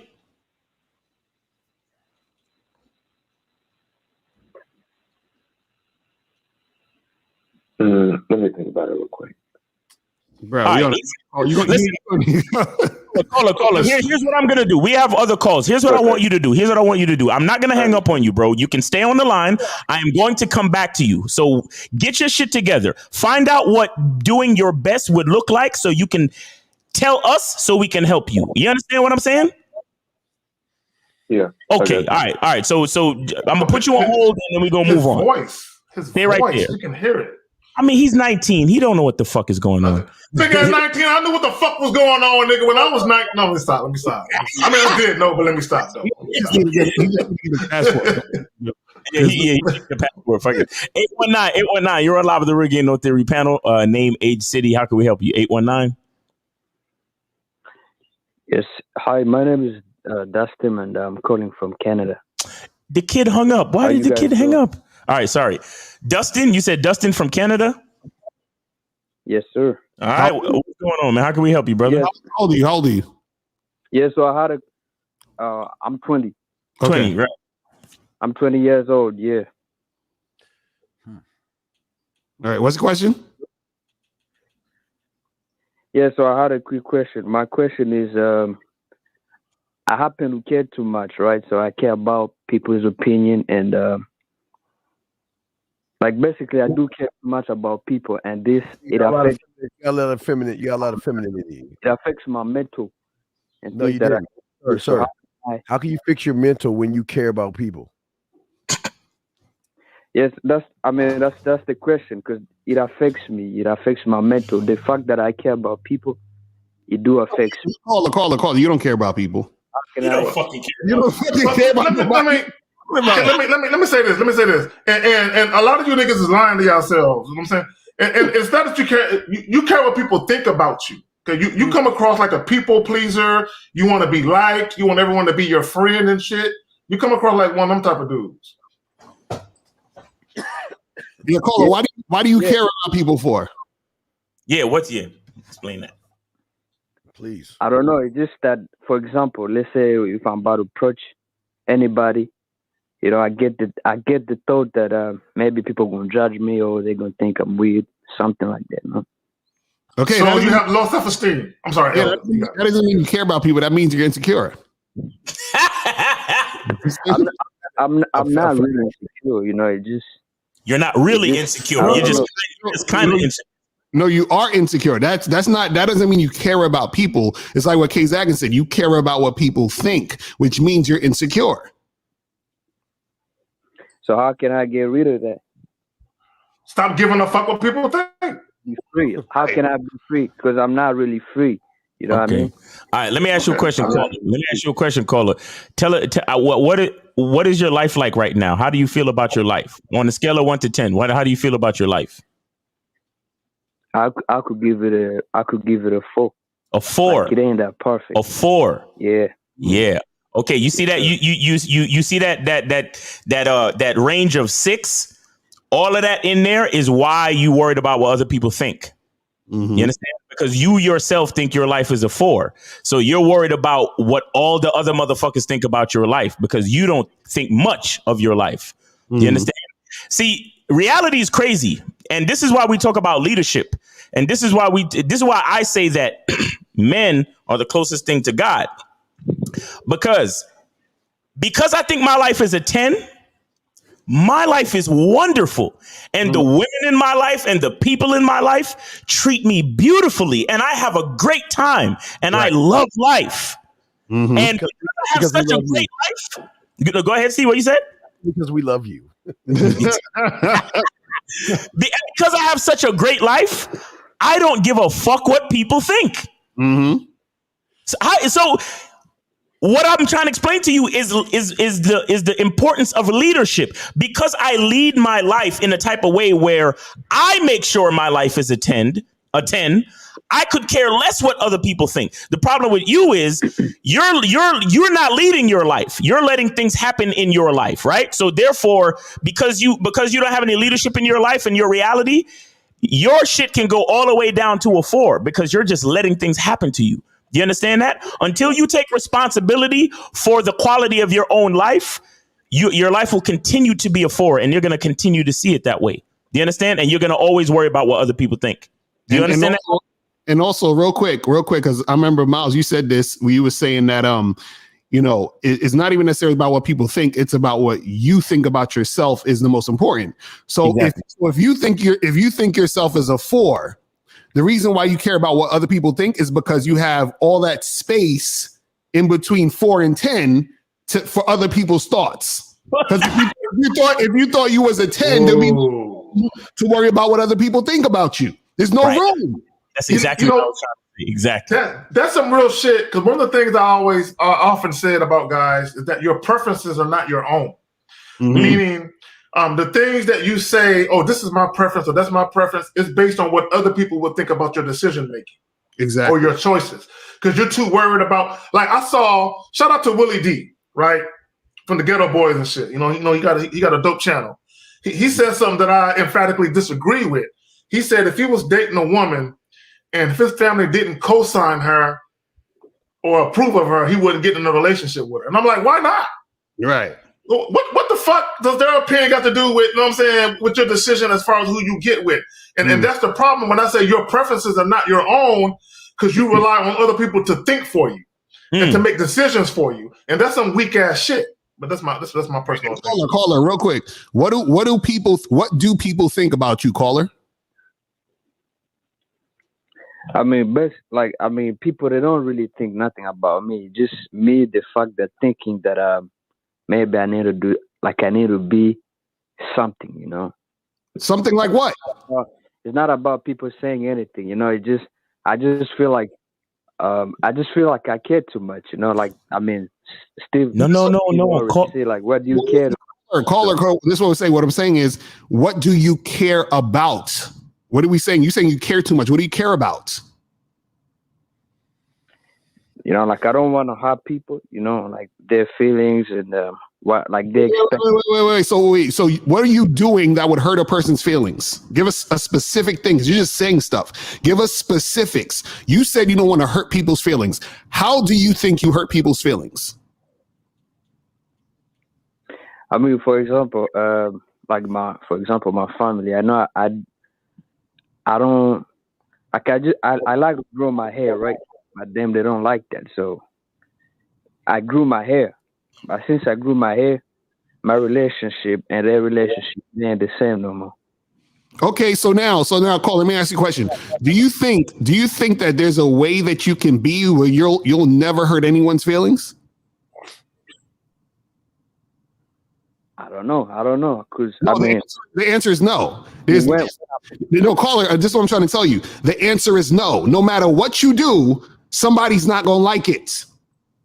No matter what you do, there's nothing you can do ever to where everyone's gonna like what the fuck you do. Never. If you go up, people are gonna hate you because you're going up and not down. If you go down, people are gonna hate you because you're going down and not up. It don't matter what the fuck you do. So what we're trying to tell you is you're worrying about other people, and check this out. Every time you worry about other people, you're disrespecting yourself. Every time you worry about, I'm scared about what this person's going to think, or I'm going to hurt this person or whatever, you're disrespecting yourself, because your intention is not to hurt people. Your intention should be to be you. So if being you makes other people feel a certain way, so be it. That's what's going to happen. Because your intention is not to hurt them. Your intention is to be yourself. So if your intention is to not be yourself so that other people can feel good, you are basically disrespecting yourself. Caller, do you want to respond to what Lucario just said? No, I agree. Thank you. Yeah, so let me piggyback of what he was saying, right? What you're doing in effect is you're placing more value and validity on other people's opinions of what you do. Exactly. And you're devaluing your own opinion of yourself, which means you have no self-respect, you have no sense of self-worth or self-value, because if you did, you would not allow other people to assign value to you based on what they think about what you're doing. Right? You need to holler at Miles and get on that masculine identity, because I think that's what you lack. That's the fact. All right. Hey, where's your family from? What country your family from? Yeah, Congo. Congo. The democracy of Oh, okay. And where do you live now? Yeah, I live in Canada. I live in Ottawa. In Canada. And how old are you again? I'm sorry. How old are you again? Ottawa. Yeah, I'm 20. I'm 20 years old. 20 years old. You still live with your parents? Yeah, I live with my grandma. Like, I don't live with my parents no more. Okay. Do you have a job? I got you have a job? Now. I had one, but it was seasonal, so I'm still looking for You're one. still looking. So what education do you have? Do you have any skills? Electrician, carpentry, mechanic work? Like, you got anything going on for yourself? Nah, I don't. You don't. What kind of things are you interested in? What kind of things are you interested in that you can monetize? Painting, but painting it don't make me no money. So you got to. So give me something else. Make you more money than what you're doing now. Now, when you say painting, you mean art painting, or you mean painting houses? No, painting like pictures, paint art. You know what I would do, brother? You know what I would do? I would get a skilled trade in painting houses, bro. Mm-hmm.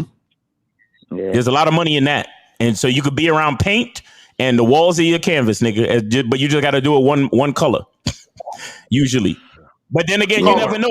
You keep painting, and you keep getting more and more clients. You never know. You might get a client that wants something more creative, and then you could probably do a whole mural. You know, they can have an accent, what's called an accent wall, right? Where there's a certain wall in the house where they want a mural, and you can paint the rest of the house one color, and then you could do an accent wall, like, for example, in the living room, where there's a painting of the family crest or some shit like that. You understand? But the point I'm trying to make for you is you got to look at what comes easy to you. Look at what you enjoy. Look at what makes you passionate, and find work in that vein. You understand? And that is the best way to get on the path to living the type of life you want. Why? Because you're monetizing your own passion. You're literally turning who you are into value for yourself. You get what I'm saying? Caller, look, check this out. I'm good at drawing, painting, acrylic paint, watercolor, all that shit, pastels, all that shit. Do you think you're good at it? Hey, did you paint that shit behind you right there? Nah, I ain't paint that shit. I do. I could show you a Michael Jordan that I painted though in just a moment. You know what I'm saying? Okay. You know what I'm saying? I could do that in just a moment because I'm gifted. But anyway, so caller, do you believe that you're good at what you do? Are you confident? Yeah, I'm confident. That's dope, I Steve. believe that. Okay, so what mediums are you good at when it comes to art? What are you good at? What can you do well? I can do a portrait. I can do nude art.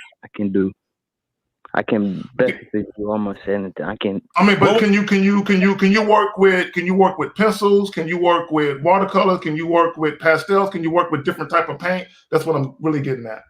Oil, water. Yeah, oil painting too. So start a YouTube channel teaching people how to draw and how to paint. Like give them have one YouTube channel where you say, hey, if you want to utilize, pencils, do this. If you want to utilize, watercolor or oil painting or acrylic paint or whatever, or pastels, whatever it is, you know what I'm saying?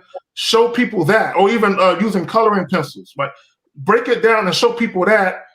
And I guarantee you, there are going to be people who are maybe in middle school or high school where they might pay attention to your shit, right? Because when I was in high school, I wanted to go to Parsons.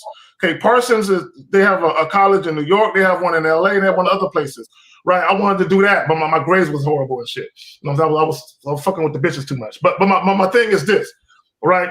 There are things you can do where you can start a YouTube channel and show people shit, and because you're unemployed, you ain't got nothing but time on your hands any goddamn way. You know what I'm saying? So hit up grandma, get some supplies, start off with some cheap cameras or whatever. If you got a laptop or something like that, start it off slow and then build that shit up, bro. Let me go get my Michael Jordan and show you some shit. Hold on. All right. So those are two ideas for you, bro. But yeah, just you say you have confidence, so go do something with your life, man. Stop sitting around feeling sorry for yourself. All right. All right, man. All right, man. Very much, guys. Appreciate the call, brother. Take it easy. All right. This Michael Jordan better be good, because I'm gonna roast the hell out this nigga. Yeah, I was saying, my daughter did this, Miles. My daughter, it's a Christmas present. My daughter made it. Fire. The shadowing is dope too. The shadowing is fire on that.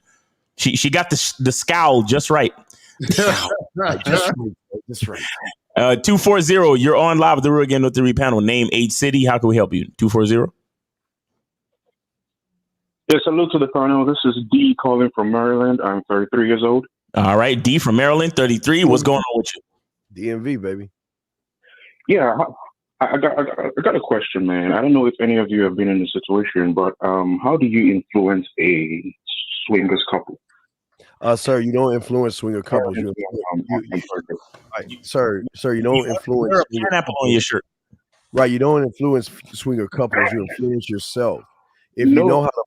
But you don't know sex. That's your problem. So you can't influence a swinger couple if you don't understand sex. Sex is just not penetration. Sex is a thing of being romantic. Can you tell I might just say, if you know it, just say you know it. If just say yes, I know, or say I don't. Okay, you ready? Do you know your romantic side? I don't know. No. Do you know your sensual side? Do you know your sexual side? Do you know your seductive side? Do you know your smooth side? Do you know your kinky side, your dirty side, your nasty side, your freaky side, your naughty side? So if you that's just right. So you have no influence over anybody sexually because you ain't good. You're not good in bed, buddy. You're not going to influence anybody unless you pay them or beg them. My sensual side. What do you mean? Point, Steve. No, it's not. Wait, sir. You just asked how to influence, sir. You said, how do I influence a couple? How do you mean I don't miss the point? I used to be an ex-gigolo. How do you know I don't? What part of I understand where you're coming from? You said you're trying to influence. There is nothing about you influential. Well, excuse me? Can I tell the story behind the question? Yeah, go ahead. Tell us the story. What's the story? Yeah, tell us this story. I was at the club on Thursday with my friend. In the club. Mm-hmm. And yes.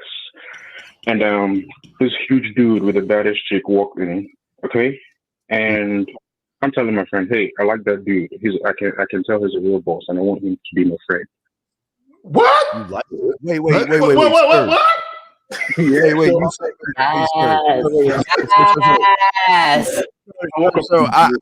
sir, I watched The Last of Us last week, a few weeks ago, where they had this two dudes liking each other, and I hated it all. I think you're on the wrong channel. A man doesn't say I like a dude. I like a dude. No, sir. Listen what you're saying. I like that dude. So where I'm saying, please. Hey, brother, I want you to be my you friend. You keep interrupting me, man. Hey, brother. Wait, let's hear this story because this is hilarious. Go ahead, keep going. So I walk up to the dude and I tell him, hey man, I recognize a real boss when I see one, man, and I can tell you're a real boss. And he shakes my hands and he asks me my name. I tell him, I ask him his name. He tell me, you know what? He said, you know what? When my girl come out the bathroom, I'm gonna introduce her to you. Okay. So she comes out of the bathroom and comes sits next to me, and we start talking. We start chopping it up. You know what I'm saying? Uh-huh. So, long story, she comes and whispers in my ear that she would like to have my number before leaving.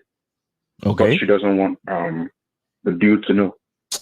Come on, stop it, bro. This nigga capping. This nigga capping. Stop. Lying, bro. Stop the nonsense, please. Why are you lying?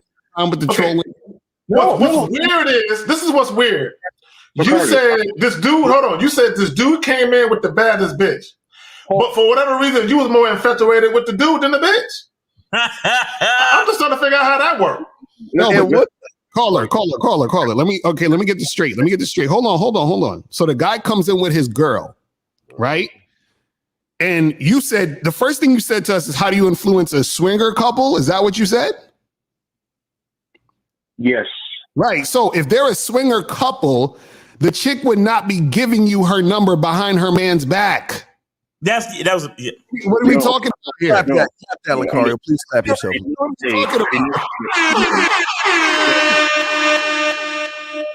Motherfucker's lying, man. Go ahead. What you said? Can you listen to what I gotta say? I didn't say she gave me her number. I said she asked for my number. Lucario was telling your dumb fucking ass if they were a swinger couple, she wouldn't whisper that in your ear. She would have turned her. Okay, let me show you how swinger works, dumb fuck. Well, how swinger works is the guy, number one, the couple sees you. Wait, listen, goddammit.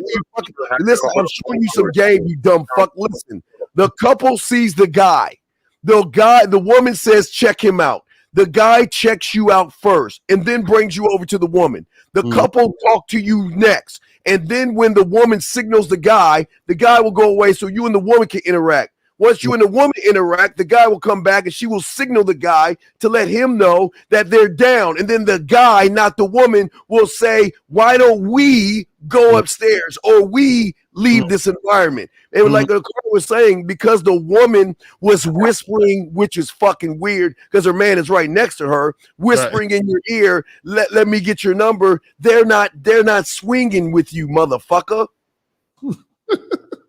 Okay. Are you done? Hey, Can I continue the story? Brother, there's more to the story, Can I brother. continue? Story, please.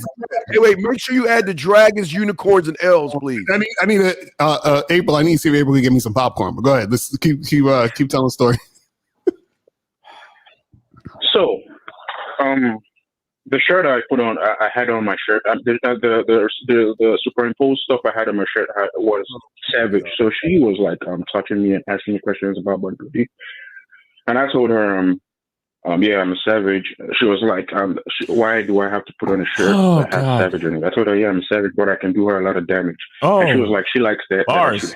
That I should hang around. Bars, I should hang around. Are you listening? When I was going to play it, I told Miles and Lucario, don't pick the cotton. I'm going to go to the Underground Railroad with Kay Zaggin. And then we went. And then we got on the dragon and we flew really fast. And there was a goddamn horde of zombies after us.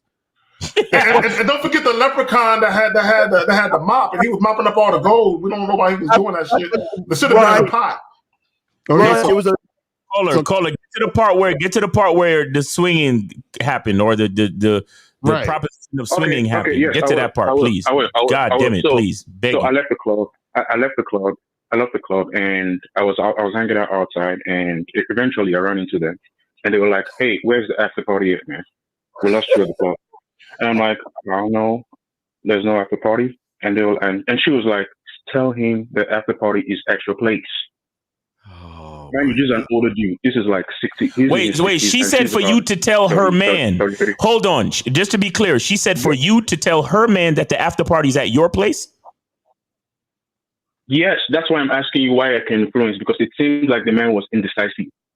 Oh.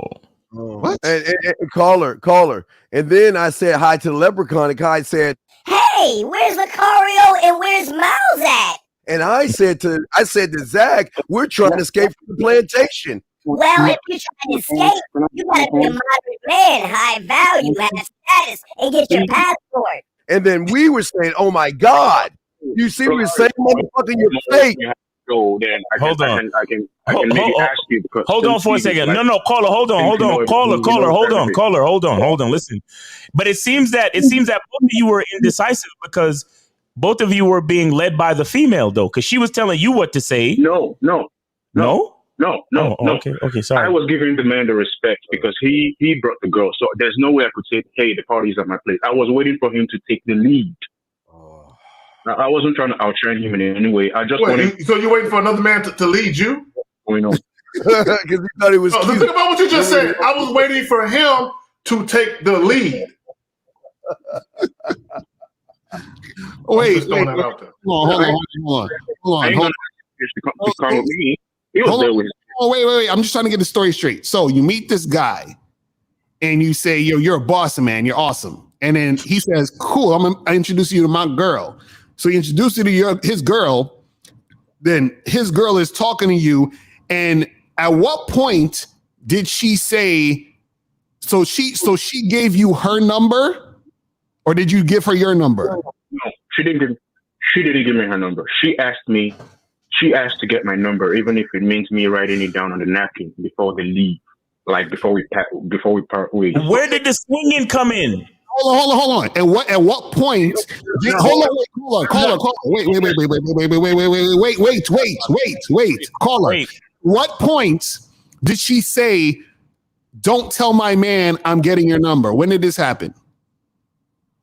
No, she didn't say don't tell my man. She said she doesn't. She has to get my number, even if it means me writing it down in a napkin. But George doesn't have to know. At that point, she didn't know I already had the guy's number. So she's saying that her man doesn't have to know that you got the number. Bro, this is when I get to the end of the story, you understand how everything happened. What happened? So what happened at the end? Go ahead. Because eventually, when we still met up and outside the club and chopped it up, and after the whole thing, I told him, hey Joe, hey man, you got my number. Whatever you guys decide, let me know.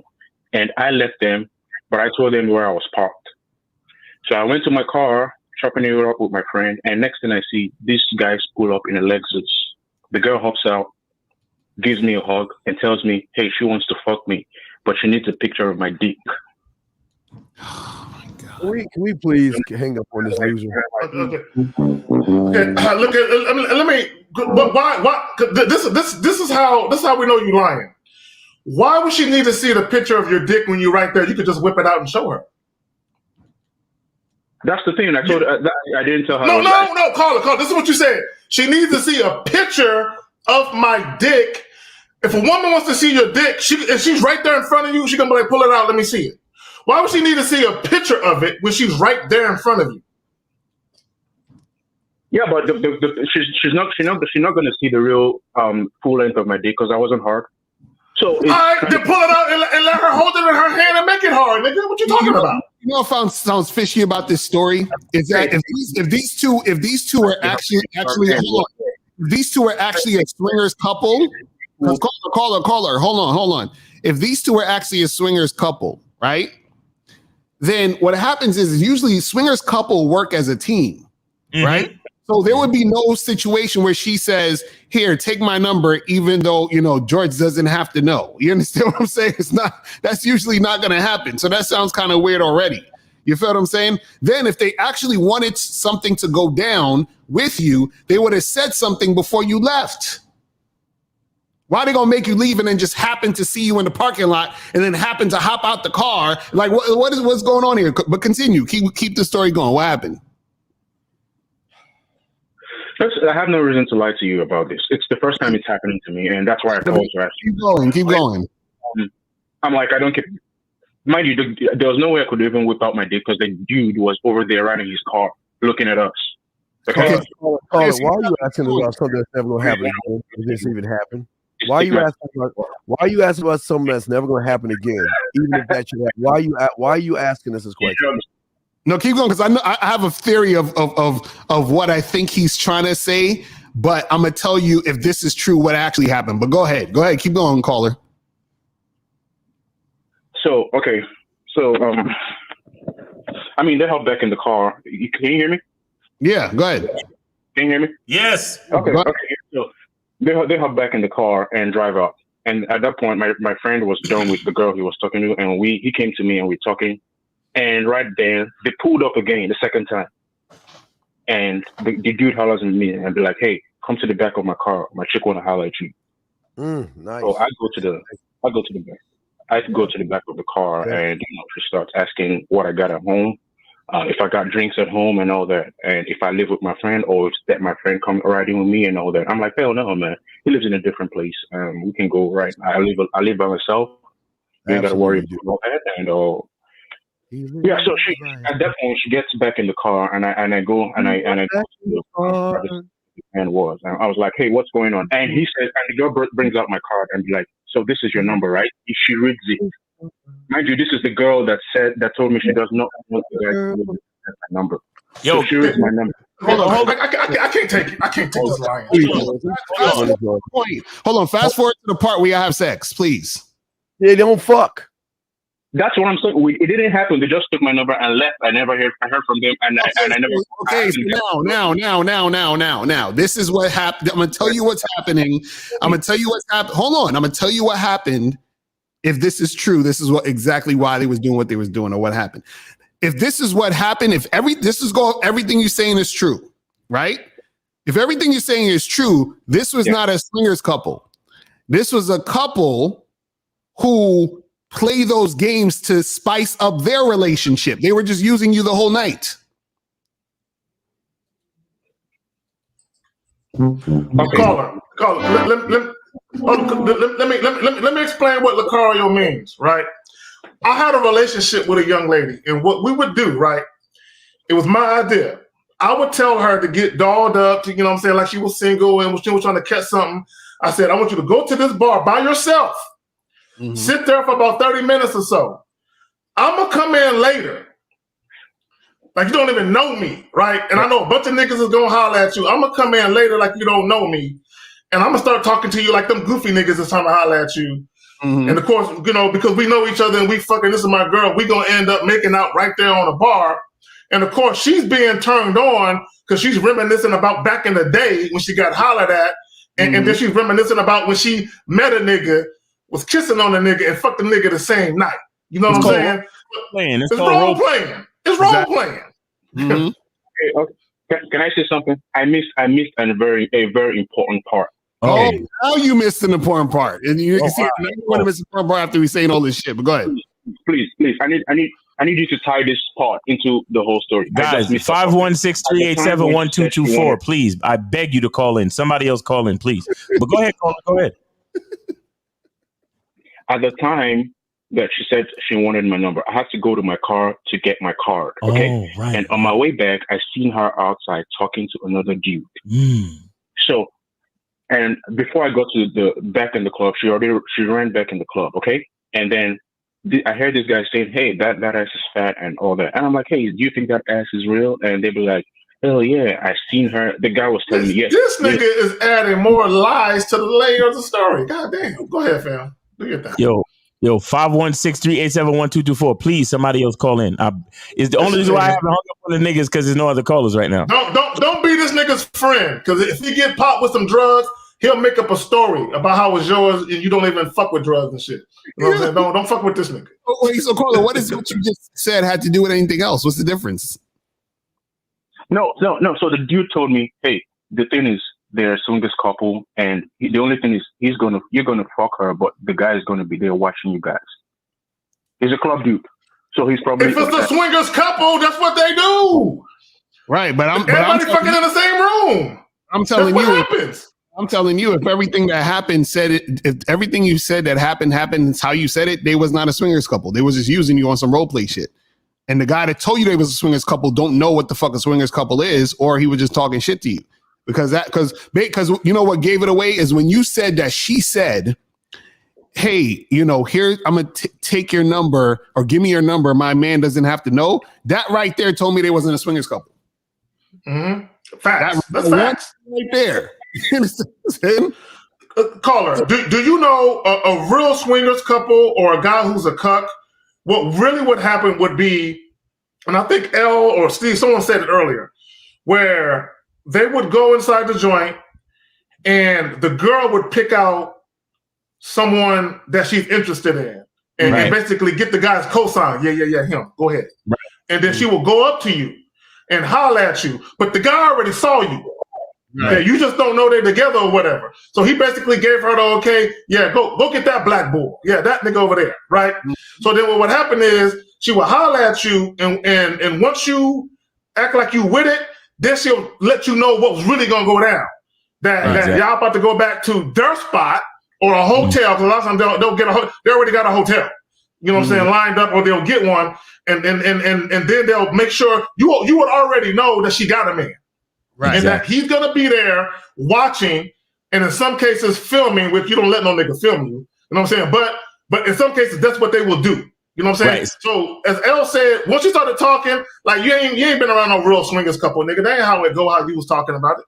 Right. Yeah, caller. Here's the thing. You don't really have to influence the swingers couple. They'll get at you because they already have an agenda, all right? But if you want more information on the topic, holla at Steve the Dean on themanmindset.com because, you know, Steve the Dean used to be about that life right back in the day, Steve.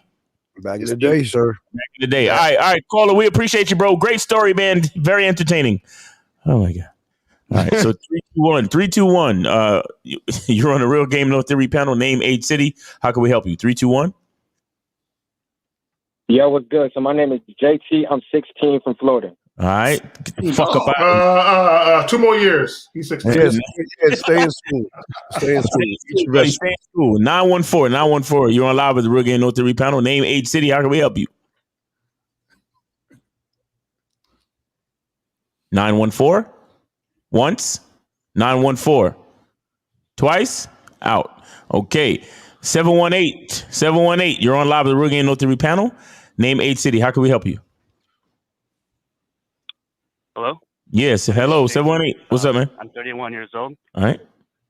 And I live in New York. Okay. All right. So yeah, I got a question about games that a couple of years ago I talked to some girl with some different game than I usually do. Sir, wait, sir. Did you say a couple of years ago? Like he didn't say last week. I was waiting for Steve. I was waiting for him to clear his word. Sir, you don't have any games, so please stop using the word. Sir, sir, we'll let you ask your question. Just don't use the word that you don't know. You don't have any games, so don't talk about shit you don't have. You ain't game to fuck up. So that you don't run game. You're running loser shit. So please continue. Okay. Yeah, so just describe what you were doing. I guess so. But yeah, what I was doing was I was working at a smoothie shop, and I joked with her and I flirted with her and saying that she had no she couldn't read because she was stuttering over the menu. And this was a thing. Flirting? Well, that really is gonna make her pussy wet. That's flirting to you? Making fun of her? That's called a neg, Lucario. That's a PUA. That's a PUA tactic. That's a PUA tactic that they use to say something negative to turn the woman on. That's all he was using. Caller, we're gonna let you finish. Go ahead, caller. You got it. The floor is yours, fam. You got it. You got it, fam. Yeah, I'm sorry, guys. The response isn't really that good, so I think it's coming a little bit late. Oh, but yeah. So like, we met up on a date, and I find out that she has a boyfriend back at her own country, which is China. Oh, Jesus! I'm like, oh, okay. So She had a like, boyfriend what do you from want from China. me? And she's like, she didn't really say anything. So like at the end of the first date, it was like two hours or so. Like I would walk her down to her apartment, and like I would unexpectedly. What is your question, man? What is your question? What is your question? I'm tired of hearing these bullshit ass weak fucking stories. What is your question? If like, because the thing is, what is your question? Game, right? Sir, what is your question? Who, what, when, why, where? What is your question? What is your question? Ask the question, and we'll get the backstory later, please. I'm saying, like, types of game into which you guys like kind of promote, or is it? Okay. Caller, stop right there. For a second, let me get him for a second. Caller, where did you? How long you been watching us? Where are you coming from? Where am I coming from? How long have you been watching us? How long have you been watching us? Oh, I've been watching Lucario for on and off like a year or so. On and off for like a year or so. Okay. All right, go ahead, Zach. What's your question again? What's the exact question? I need to hear the exact question. Go ahead. So usually the game that I would quote unquote game. Okay, I got it. Okay. All right, since Steve already fucked it up. All right, let's go ahead and just say this. And Steve, I mean that with love. I don't mean that like in a disrespectful way. This is what I mean by that. You said, goddamn, my shit internet tripping. You said types of game. There is no types of game. Either you gamed up or you're not. Thank you. Period. I got it. There's certain types of game. You've been listening to Lucario. When has Lucario told you there are a million styles of game, motherfucker? You've been listening to it for a year. When has Uncle Lucario told you that there are a million styles of game? Types when? Of game. Types. When? There's things I want to say. I don't know. Well, I know. I'm just saying that I got to stick up my ass when I just told the girl at the store that, hi, girl. I mean, you're reading that thing you can't read. And then we go on a date, and she's from Mongolia, China, and she has a boyfriend. And I just wanted to know her type of game. Wait, caller. I still want to know what the question is. What's the question? You still there? Yeah, I think you guys got it though. You guys got the question was that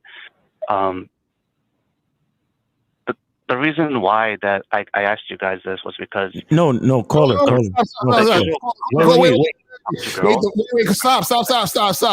stop. Wait, caller, stop. I just want you to ask the question. I need to hear what, who, where, why, how, when out of your mouth, followed by other words. What's the question? Okay, the question is did I do anything different for this girl than I would do for any other girl? That's what I was saying, because the outcome was different. Y'all see what women deal with. I just want y'all to realize this is what women deal with. And this is why, guys, y'all call them modern women. This is what women deal with all the time. This is what they see all the time. I just want to let y'all know this. Let me L, you want to respond to what he just said? Go first. I go after you. No, let me just say this. Caller, I need you to listen. I need you to listen very closely, right? This is very important. Because the fact that you've been listening to L for all this time and you still don't get it. Let me just say this. For all you niggas that's not dealing with the man mindset, the masculine identity, and the bad boy membership, which is where you get the real gems at, even when these niggas do free videos and free live streams, if you really think about it, there's enough nuggets and game in there to give you a push in the right direction. But you niggas ain't taking the push in the right direction like you, caller. Now, here's the thing. Number one, when you're a man, right? When you are a man, you have a certain way that you do things. Okay? You don't deviate from what you do. You don't do shit to accommodate women. I said, you don't do shit to accommodate women. You don't do shit at the behest of women. You don't do shit to acquiesce to women. You just do you. And you only fuck with the bitches that fuck with what you're doing. Right. What you're talking about is switching up what you do based on a woman that you're dealing with. That's not game. Okay, that's desperate shit. Right? That's you pedestalizing a woman. That's you saying you have more value than me. So what do I got to do to get you? Not what do you got to do to get me? Mm-hmm. Y'all got it. And caller, this is the thing. This is the issue. The issue is you're worried about the outcome of what happens between you and a woman, right? What you got to understand is that you're the outcome. You're already the outcome. The outcome has already been done. Meaning, if you go to McDonald's, right? McDonald's, every time you ask for a cheeseburger, they're gonna give it to you in that orange fucking package in the cheeseburger. It's gonna be the same thing every time you go to McDonald's. You know why? Because that's the outcome that McDonald's produces, is that fucking orange paper on top of the goddamn cheeseburger every fucking time. They don't care who's coming and who's not coming. They're gonna do that regardless. And if they ever change it, that's because that's them wanting to change the shit. You feel what I'm saying? That's it. So what you're doing is you're saying, what can I do to get a girl to do this thing I want her to do versus you being the guy saying, this is who I am and this is how I want things to happen. And I'm only fucking with girls who make shit happen the way I want it to happen. It's that simple. So there's no different types of game to get this different types of outcome and all this other shit. You have to be the outcome. The outcome is you. It's how you do shit, how you do it every time you do the shit. You see what I'm saying? That's all it is, caller. Yep. Women are not algebraic formulas to be figured out. Right, but you can't. It's not that serious. You can't know about an outcome if you ain't studying to be an outcome. So you don't even know what Lucario's saying is going over your head, and what Zag and Miles are saying. You got to be a student of the game, and you're not a student of the game, brother. That's why it's all messed up for you, man. Caller, do you watch Red? Do you watch Pill? Do you watch Pill stuff? You watch other stuff online, or you just watch us?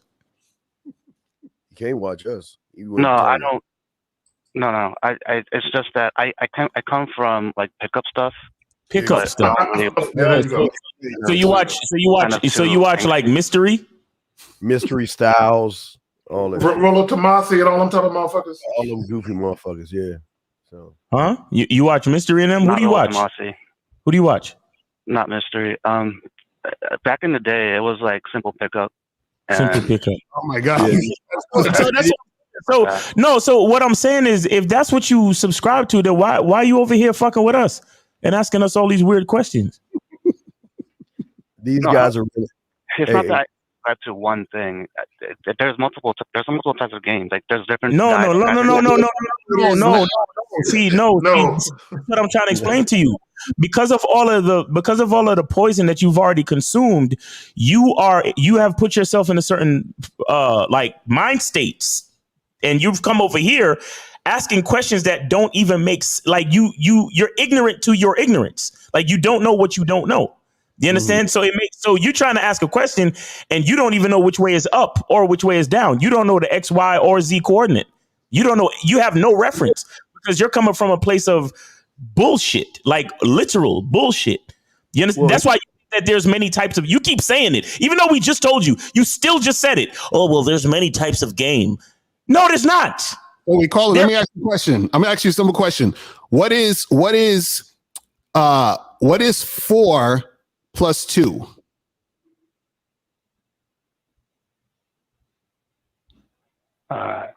Six. Okay, it's 6. Now, what is 3 plus 3? What are you trying to get at, man? No, I'm asking you. Answer the question. What's 3 plus 3? Yeah, it's 9. 3 plus 3. He said not 3 times. He said 3 plus. He didn't say times 3. He said plus 3. He said 3 plus 3. 3 plus 3. Bro, all right, 6, dude. I'm sorry. Yeah. Okay, perfect. So 4 plus 2 is 6. 3 plus 3 is 6. Are there multiple ways of addition, or are we just adding? Or is it one way to add? There's one way to add. Exactly. We're just using different numbers to get to 6, but it's all addition. You see what I'm saying? So there's not multiple ways of addition. You're just adding every type of way. Each way we were adding.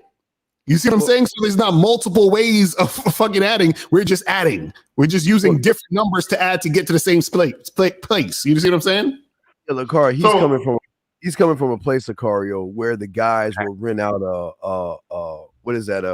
What do they sit in? A wheelchair. They'll rent a wheelchair. They'll run around in a wheelchair, laughing and giggling like they're the who are those guys on TV that do all that goofy ass laughing shit, like the jackass shit and all that stuff. Jackass shit, yeah. So they run around like jackasses, run around trying to pick up women. And you're and the caller. I need to ask you this question, and I'll be mean. How old are you? How old are you, big guy? How old are you? I'm 31, sir. Oh God. Okay, you're 31. So you're telling me a 31-year-old man cannot recognize a bunch of kids grabbing little wheelchairs, brooms, and mops, laughing and giggling, and going up to women whose faces are not blurred out, doing a bunch of silly pickup lines and gimmicky shit. And you think that's real, sir? No, I don't. But it's a. But you watch it, okay? But no, it's not. But no, it's not but see, you. understand No, that. but wait, it's not. Wait. But you were learning how to pick up women through a bunch of bullshit. You said it yourself. You followed these PUAs. You were watching you were wasting your time watching a bunch of children who had a high subscriber count probably teach you a bunch of stupid ass shit, and you believed it was game. Do you not understand that? You're a grown man believing kids. Do you not see that?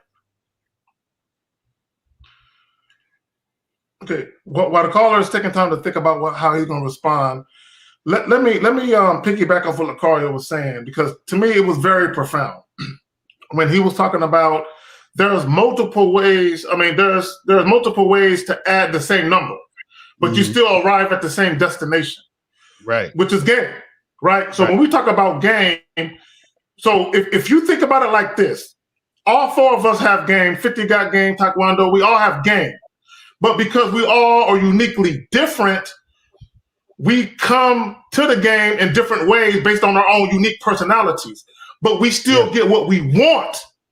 Exactly. We still get the desired results, the favorable outcomes, everything that we want because we have game. So we still get what we want because we're different and we're all unique. We all are charming in our own way. We all have our own unique personality, the way that we speak to women. We still arrive at the destination we ultimately want to be at. Right. But game, there is no different types of game. Either you, like I said earlier, either you got game or you fucking don't. Mm-hmm. So, Carl, you understand that? Yes, either you have it or you don't. Got it. Exactly. It's that simple, bro. It's that simple. Don't start confusing yourself, man. Yeah, I also donated too, so thank you. All right, appreciate it, man. Thanks for the donation, man. We got you, man. Let me see. Work on your voice. You sound real defeated and shit. Yeah, 914. I hope you don't sound like when you're talking to women, bro. All right, my bad, Miles. No, you good. 914. You on live with the Real Game No 3 panel. Name, age, city. How can we help you? 914. Yeah, this is please get the fuck out of my head. I'm 18 from Phoenix. Okay. What's your question, brother? You just made the cut, nigga. So I wanted to know exactly what I would need to do to get rich off the bitch for a living. You ain't rich enough.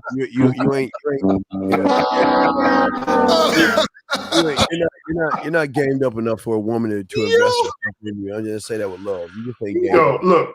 Let me tell you, the niggas who always ask that. Okay, getting pussy is easier than get a woman to break bread. Okay, it takes a different type of animal to get a woman to cut for you than it is for her to come off the pussy. Cola, you ever heard of Andrew Tate? Yeah. Yeah. So you should go to his website and join the War Room or the Hustlers University. They tell you all of that stuff you need to know. All right, bro. And you too, sir, can have your house raided one day. Yeah, that can happen for you. No, it's called Hustlers University. Go look it up. All right, bro. All right. That's terrible. Yeah. Man, appreciate you. All right, so we got 216. 216, you're on live with the Real Game No Theory panel. Name, age, city. How can we help you? 216? Yeah, you hear me? Yeah, we hear you. Go ahead. Yeah. All right, let me step outside real fast. Really? Wait, what you stepping outside for? Wait, who you trying to get away from? I want to know that. Who you? Is it your girl, your mom's? Who is it? I'm at the work spot. Oh, okay. Let's go. Let's do it. How old are you? 23. My name is Mike. I'm from Cleveland. 23, Mike from Cleveland. All right, cool. So what's good? Yeah. So I had a quick question. About a little dating situation. It's like keeping my composure. Like I've been watching y'all for like maybe I feel like 2-3 months now. So I had a situation with an ex. You know what I'm saying? The breakup was like low key rough, and we split ways. So was it low key rough or was it just rough? Yeah, you in love, though. No, it was low key rough. Look, let's be honest.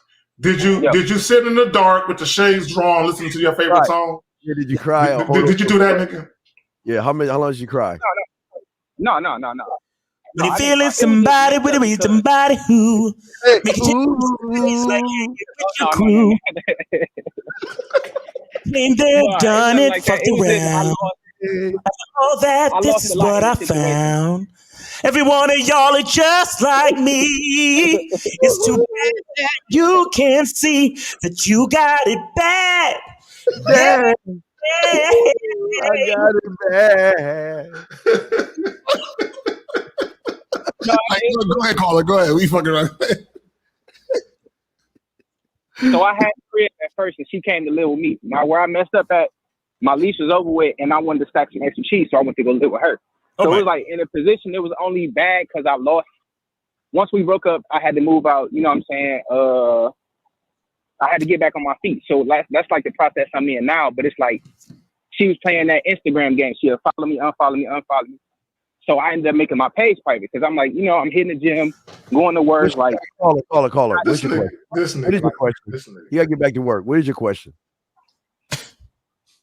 The question is, since I made my page private on Instagram and she hit me back, should I follow her back or should I just keep it? All right, hold on. Here's what I think. Caller. I think that you should let it burn. Let it burn. No, hey, caller. Listen, I think you should go get your dozen of roses. Go get the most expensive box of chocolate. Take her out, get on your knees and say, you know what? Here's my balls and my spine in the box. And you're running me because I'm making my life about you and fucking Instagram like a goddamn loser. Steve, I think you're onto something. Yeah. You mentioned Valentine's Day. Valentine's Day is in 2 days. He knows Valentine's Day is coming up. He wants her to be his Valentine. He will feel out of place if they didn't celebrate Valentine's together, because this will be the verse. How long you been dealing with her again, caller? How long have you known her? Like 3 years. This will be the first Valentine's Day. He didn't spend it with her, and he feels naked without her. Tell me I'm lying. Tell me I'm lying, nigga. Go ahead. No, that ain't the truth. It's just So caller. So Valentine's Day never crossed your mind when you were thinking about hollering at her. You think Tell about the truth, Instagram? nigga. Come on, Miles, get ready to sing. No, I wasn't thinking about it. Because I was caller. Hold on, I'm gonna ask you again. So when you were thinking about responding to her, Valentine's Day never crossed your mind. Hey, Miles, why don't you sing about how that guy's gonna be fucking this girl on Tuesday, Miles? Go ahead. Sing I really want to work this out, but I don't think you're gonna change. I don't think it's best we go our separate ways. And tell me why I would stay in this relationship. This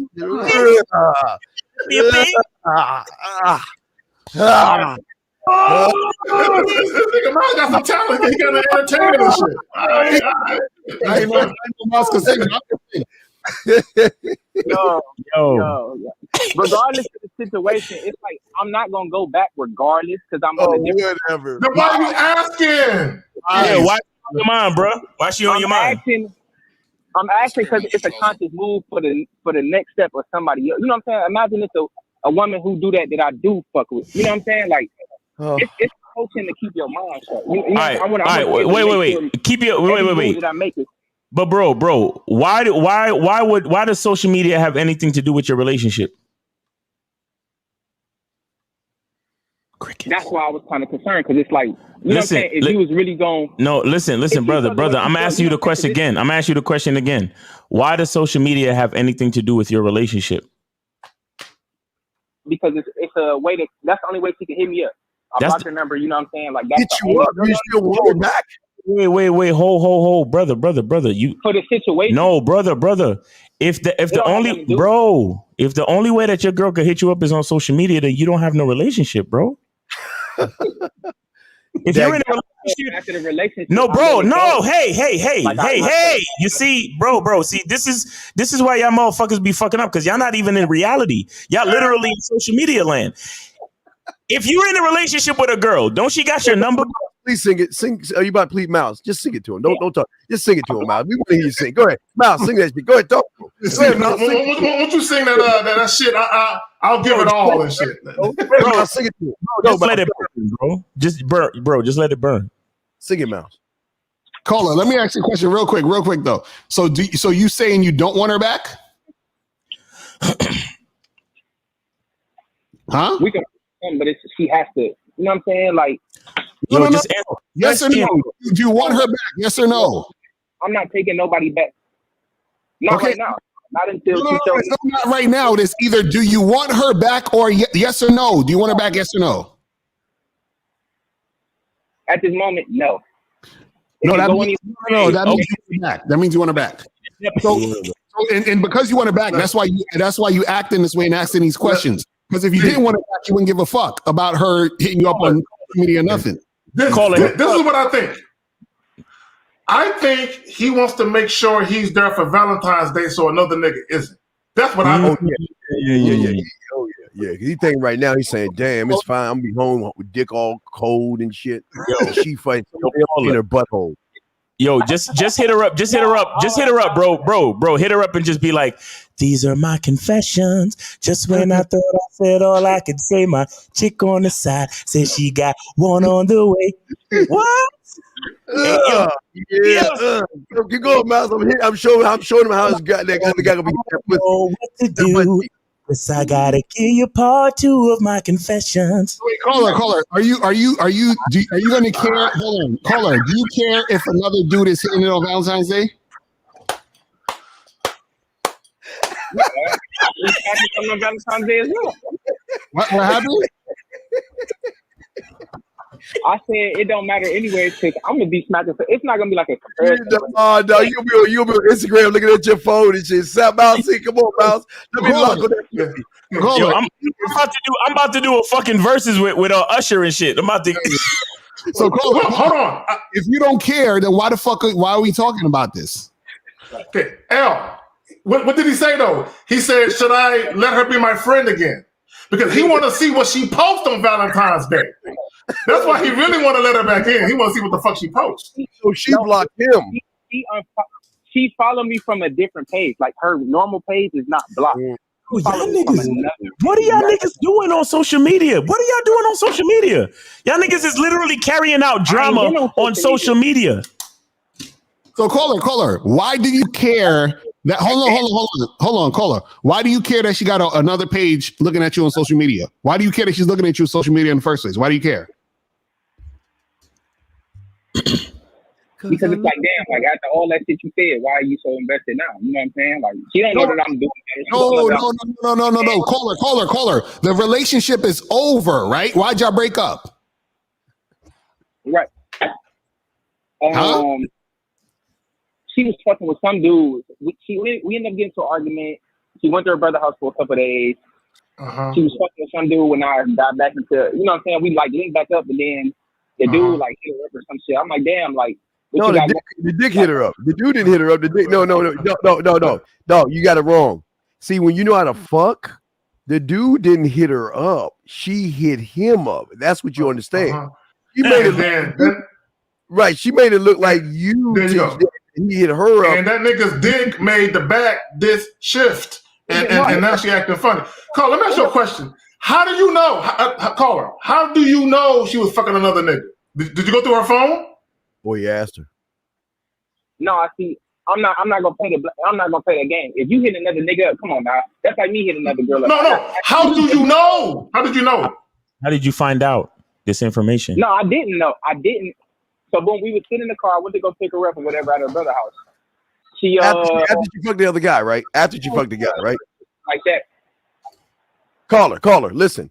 You were in her, you had her in your car after she fucked the guy and was disloyal to you, right? I don't know. See, I don't want to make assumptions. I don't know if she did. I'm just saying she did because it's like, what else? You know what I'm saying? Wait. How did you find out? Wait. So you don't even know she fucked another guy or not? She was texting. That was enough. That's all I need. How did you know she was texting him? How did you know? How did you find out she was texting him, bro? Because when she got in the car with me, her phone went off. Okay. And the phone was in my hand because I was playing music on her phone. And The phone. Oh, this nigga checking her phone. This nigga lying. He checking her phone, bro. Harder, so you force grab. He checking her phone. Bro, why are you playing music in your car off your girl phone? her shit was already connected. Like no. Why are you playing music from your girl phone in your car? Because my phone was dead. Okay. Your phone was wait. Hold on. So you was holding the phone and a text message popped up. What did the text message say? I can't remember that. It said something like how you been, or like why you ain't called me back after some shit like that. So now, okay, pause. Now, hold on. Now, so how do you know that she was fucking that guy? How do you know that wasn't her cousin texting her, a male, fucking relative? You should say relative, nigga. Yeah. How do you know that was or some shit? Yeah. How do you know it was that type of guy? I knew that she previously fucked him. Like me and him was cool, and me and him got into it when we first met because he was hitting her up and shit like during the mission. I'm like, damn, like you know this is my girl. And he's like, oh yeah, my bad. I'm like, all right. Wait a minute. So she got history with the dick. Okay, which means that guy's probably dicking her down better than you because she can't let him go. Ooh, why not? But she can let you go.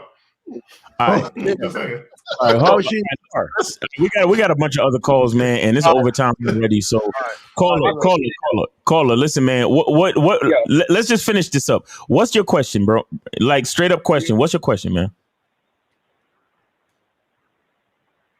Should I unfollow? Should I unprivate my page to where she can see my level? The girl that's sucking someone's dick. That's your question. Okay. Should you unfollow the girl that's sucking someone's dick? Think about that. Should you unfollow or follow the girl that's sucking the other guy's dick? Yeah. No, hell no. If the relationship is over, then why do you? If the relationship is over, why do you care if she sees your level up? Because he's trying to make her jealous and make really don't matter because you already know. Just answer the fucking question, my nigga. If the relationship is over, why do you care if she sees your level up? That's not the point of it. It's just like why is she trying to see me? You know what I'm saying? I'm like, bro, wait, no. I just want to get good. So why? These niggas, they always give a fuck about what the chick is saying. Bro, listen. Yo, bro, you said your question is should I unprivate my page so she can see my level up? Isn't that what you said? Right. Huh?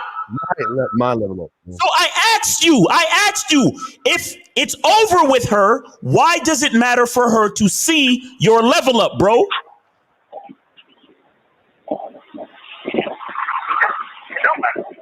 It don't matter. So why are you calling us? You see how fucking screwed up y'all niggas are? Get some fucking coaching, bro. Get some fucking coaching. Get some coaching, bro. Let your balls drop and get some coaching, man. You out of here, bro. I can't do it, bro. Let me say this. We good on calls, right? We in overtime now. No, we got 3 calls. We got 3. You want to get another one? Are you good? Let's knock these 3 out. Go ahead. Knock these 3 out. Let's knock them out. Right, 863. You live on the Real Game No 3 panel. Name 8 city. How can we help you? Name 8 city. My name Rick. I'm from Arizona. How old are you? Hello? How old are you, bro? I'm 25. All right, what's your question? 25. Question. What's your question? I like sex appeal, bro. Okay, go to realgamenotheory.com. Go to realgamenotheory.com and get with one of us for coaching, and we will help you with sex appeal. All right. We got 857. 857. All right, turn off the show in the background, brother. 857, turn off the show in the background. All right. Sir, you can hear me, boy? It's my fault. Yeah, name 8 city. How can we help you, bro? Name 8 city. Yes, sir. Shaughnessy, I'm 24. I'm from Boston. What's up, man? What's your question, bro? Because you be asking questions all the fucking time. What's your question, bro? Word. So, first one is if she drives, like, say she want to drive 2 hours to come see me, does she deserve food at least then? Nigga. How old are you? Going to the hopper with the parka. He's 24. Okay, so if she come, why don't she bring food? Said, but she. I didn't think of that. She said she'd drive. So, bro, you trying to come up with excuses? You trying to come up with excuses to simp for the girl? Listen, bro, Shaughnessy, you on the bad boy membership, bro, but you still want to do what you want to do. There you go. What's wrong with you? The issue is the reason why you saying that is because you think you're not enough. You think, oh well, I gotta give her food because she's coming all the way out to see me, but she's coming all the way out to see you because she want to see you. So you're enough, bro. What the fuck you need? You think you need to do all extra shit for? How long you been talking to this girl? I just met her last week at a club.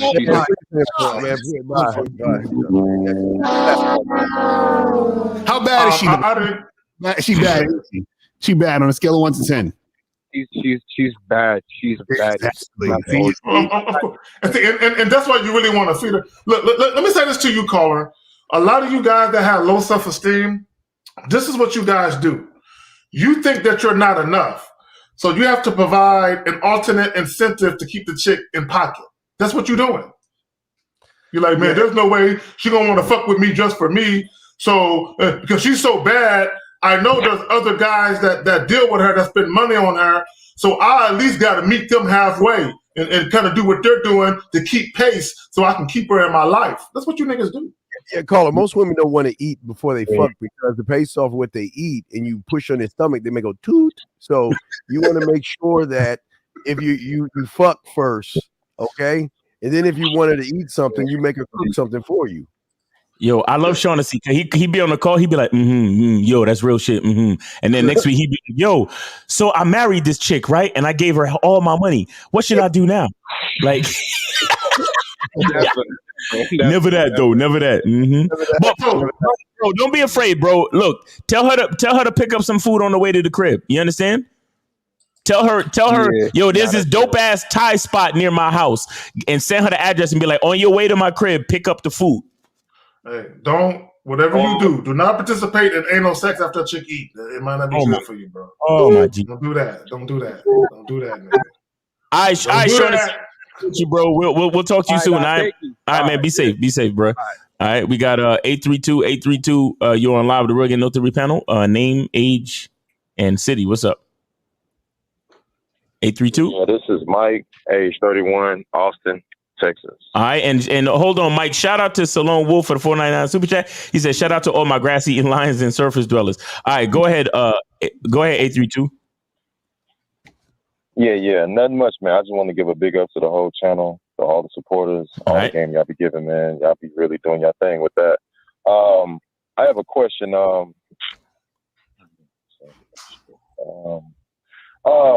Okay.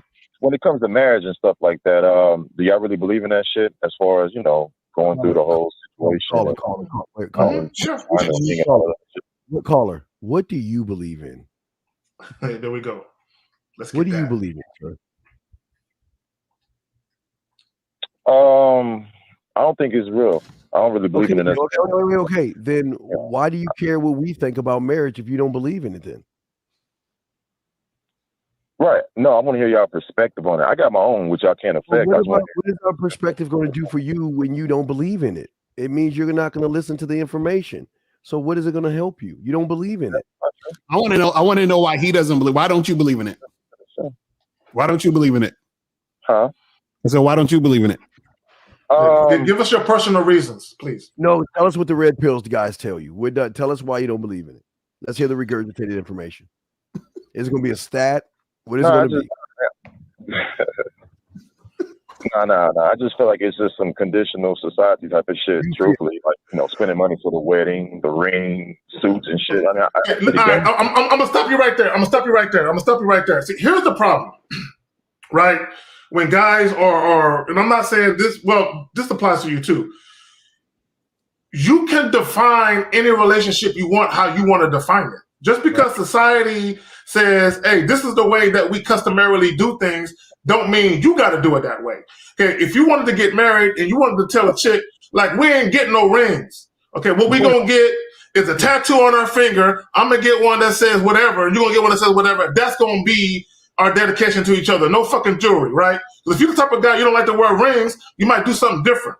If you don't want a marriage, you can tell the chick, look, I ain't paying for no fucking wedding. We can go to the justice of the peace, pay $200, get married at the court steps. That's how we fucking gonna do it. Know what I'm saying? I'm gonna show up wearing what I got on now, nigga, a do-rag with a motherfucking hat on. That's what I'm getting married in. Because it ain't that serious. All that matters is we have a union and a commitment to each other. All that extra fluff shit is all about ego shit and validation, and for other people to say, oh, look, you're so beautiful. Oh, you're so handsome in your tuxedo. If you don't want to go through all that bullshit, you ain't got to do that. And if you're dealing with a chick who ain't with that, don't fuck with her then. Well, he ain't built like that, Zach. That's the problem. He ain't got a marriage mind. Marriage ain't for you, buddy. You're right. No, if I was you, I wouldn't get married because you'll get used and ran over. You're absolutely right. If I was you, I wouldn't do it because you ain't built for that shit. Ain't you married though, dude? Well, we're built for it. You're not. We're built for it. You're not. The reason the reason why we're asking you is because we want to see what your reasoning is. You see what I'm saying? Because the reasoning is gonna tell us like what you are. Right, like what you think of around it. You see what I'm saying? Let me ask the caller a real quick question. I'm gonna ask you a question. Caller, please be honest. Are your preferences your own? Okay, this is what I mean by what I'm asking you. Did you hear certain YouTubers talk about the negatives of marriage, and did that influence you not to want to ever be married? No, not at all. Truthfully, no. I didn't. No, not at all. I didn't have a girlfriend middle, high school, college. I never had a girlfriend because that's not what I wanted to do. So why would a woman want to even be with someone like you though? Why are you thinking about marriage when you don't have women? I don't understand. Why would you go? I'm not being mean to you, caller. Why would you go to marriage trigonometry when you can't count from 1 to 10, meaning you got game? Why even talk about marriage? You're not even relationship or date worthy yet. So what are you talking about? I don't understand. What does marriage got to do with anything? Well, that's a part of the talk in this game. People talk about all kind of shit, you know. But the game ain't about women though. So what are you talking about? Who talks shit about what? The game ain't about women. It could be about whatever the person wants to be about. It could be about food, fitness, women, money. This is the thing, caller. See, this is the thing. Because when you said the reason why you don't like marriage, you were just talking about weddings and money. So that's not really a marriage. That's not really like a actual marriage. So what I'm saying is, what about actual married life is what you don't want? As far as the money, I'm talking about the game as far as how they sell you the rings and who sells you the ring? No, but that's what I'm saying. Just like King Zagan said, you can do whatever you want. You don't even need to do that. So what I'm saying is, what about marriage that you don't like? Because understand, any relationship you have should be basically a creation of your own, right? Do you know how to think for yourself? Caller, you know how to think for yourself? Yes or no? Just say no. Do you know how to think for yourself? Say the question again. Do you know how to think for yourself? Absolutely. I got my own business. Wait. If you know how to think for yourself, then what the fuck are you talking about people pushing shit down your throat? You only accept what you want to accept based on who you are. No one's pushing anything down my throat. I have some opinions on it. I got my own opinion. Paul, don't let all the person down your throat, Paul. Your opinions are killing you because you're saying I think for myself, yet you're giving us these feminine excuses like a woman. All you're doing is giving us feminine excuses. And that means you can't think for yourself. Because they push money and all this stuff on you. That's not men don't think that way. Caller, let me ask you a question. How old are you again? How old are you again? 31. But hold on, before I say that, hey Dean, ain't you married? So let's ask you a question. What the fuck your girl or woman do for you to make you want to marry her though? Just opinion. I'm listening. What did she do for me? If she didn't do anything for me, is what I decided on what I wanted. that's a good enough answer for me. Caller, let me ask you a question. Okay, you said, my bad, Steve. You said you're 31. At what point did you come to the conclusion that marriage isn't for you? What age were you? Maybe middle school. Truthfully, I always live my life. I make my own decisions. I see what's going on in this game, but I make my own decisions. Even with basketball, I choose to wear my socks high. I choose to shoot the ball when I want to shoot it. When it comes I don't got. Let me ask you another question. Do you have any kids? Do you have any kids right now? Say it again. Do you have any children? Not yet. No. No, you said not yet, so that means you want children. Possibly one day. I'm not gonna close my mind up to it. Okay. So hold on. So if and when you're ready to have children or a child, you're willing to have a child or children out of wedlock. I'm not saying it's wrong or right. I'm just asking you a question. Yeah, I would. I don't feel like I need to get married to a girl to bust a nut in her and then I don't gotta get married. Okay. To have a bastard kid. Okay. I mean, if you want to have a bastard kid, that's cool. I appreciate y'all guys that create bastard kids. But so caller, do you ever want to be in a long-term relationship?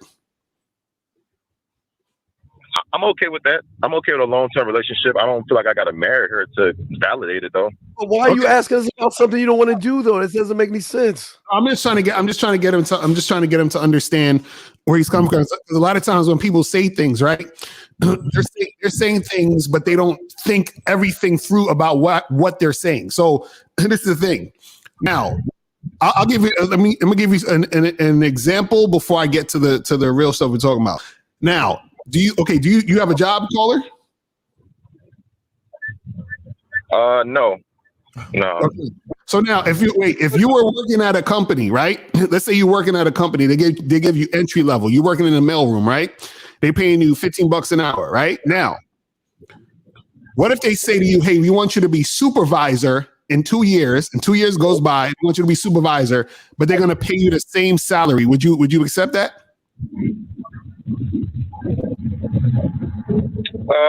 Depends on the perks of the position.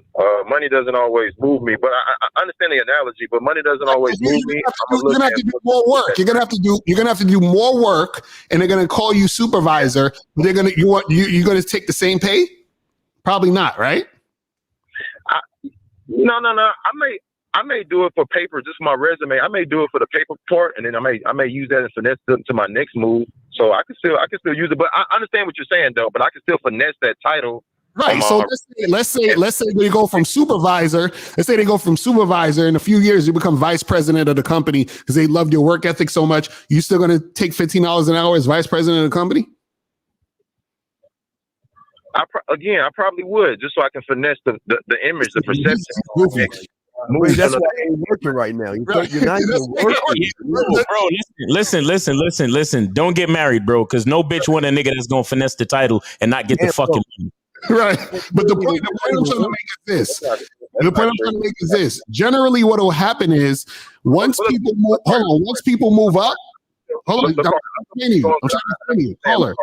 I would take the money. I get what you're saying, but right. So what I'm saying is this. It's okay to not get married. That's fine. But what you have to understand is what comes with that. When the more involved you are with a woman, right? The more cooperation she's willing to put into the relationship as far as things becoming more serious and heavy. So what I'm saying is that if you're in a relationship with a woman, I'm not telling you to get married, but what I'm saying is that the highest form of cooperation you're going to get is marriage if you're a man, though. And if you're a bitch ass nigga, your chick will run you and it's going to be disgusting. This is why a lot of guys don't like getting married, because most guys who get married are bitch ass beta male niggas. And so the woman runs the show. And that's why there's always a bad rap on marriage, because most guys who are married are bitch made. Most guys who are married are sleeping on the couch. Most guys who are married are getting yelled at by their wives because they're not men. But what you have to understand is that a girl who's your fuck buddy, right, will give you a certain level of cooperation. But a woman who's your wife will give you a different level of cooperation because the position is higher. Do you understand what I'm saying? So just understand that you're going to get a level of cooperation that is tied into the position that the woman is in your life. That's what you have to understand. But she has to earn the position too. You don't just give her the ring just because. You see what I'm saying? So all I'm saying is this. When the person's working in the mailroom, you're going to get mailroom type of cooperation, and you're going to get mailroom type of work in the company. When they're the supervisor, you're going to get supervisor work, and you're going to get supervisor interaction in the company. When they're the vice president, you're going to get vice president work out of that worker. So it's the same thing when you're in a marriage, same thing when you have a girlfriend, same thing when you're dating a girl, same thing when you are just hooking up with a girl. Whatever your position is, that's the level of cooperation you're usually going to get. So you understand that? And that's why when you're married and when you're married, you have a woman on the side. That's why they know their position. Exactly. Let me add this to hammer home Lucario's point. Hold on, give me just a brief moment, caller. Let me say this to hammer home Lucario's point. If you have a woman, for instance, who is your fuck buddy, and she wants to be more than your fuck buddy, she wants you to take her seriously, she really likes you, and she wants you to like her the same. You'll have women that will do things like cook, clean, buy you shit. They'll take you out on their dime. What happens is, if that woman doesn't get whatever it is she's seeking from you, she'll stop doing that. She won't do it forever, right? So to Lucario's point, if the woman doesn't have the requisite title to go along with the shit that she's doing, eventually she'll stop doing it. You know what I'm saying? So this is why, and I think Lucario got a program talking about women spending money on you, when to accept gifts, when to accept that.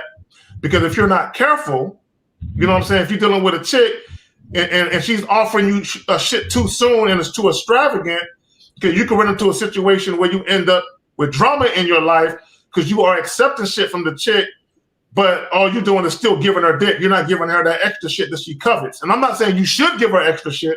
I'm just saying that nobody does anything for free, nigga. Exactly. And Tiger in the chat at 240. I'm about to lay that bitch that weak ass. He said, man, I disagree with that. Yeah. I know niggas been with chicks for years with no marriage and get all the cooperation as long as you're moving on your timeline. No, I'm not saying you're not going to get cooperation. You're not. See, you guys are missing what I'm saying. You'll still get cooperation. You don't have to get married to get cooperation. We're not talking about that. What we're saying is there's levels to it. So what we're saying is based off of the level you are at with the woman. Right? So, for example, if you have a fuck buddy and you just met her 2 months ago, just fucking, that fuck buddy is never going to. What's that shit in the background? What's that shit in the background? Yeah, the fuck buddy is never going to do what you expect from the wife to do. Do you see what I'm saying? And if you do get her to do that, sometimes what'll happen is you're going to get drama later on because she's put so much in.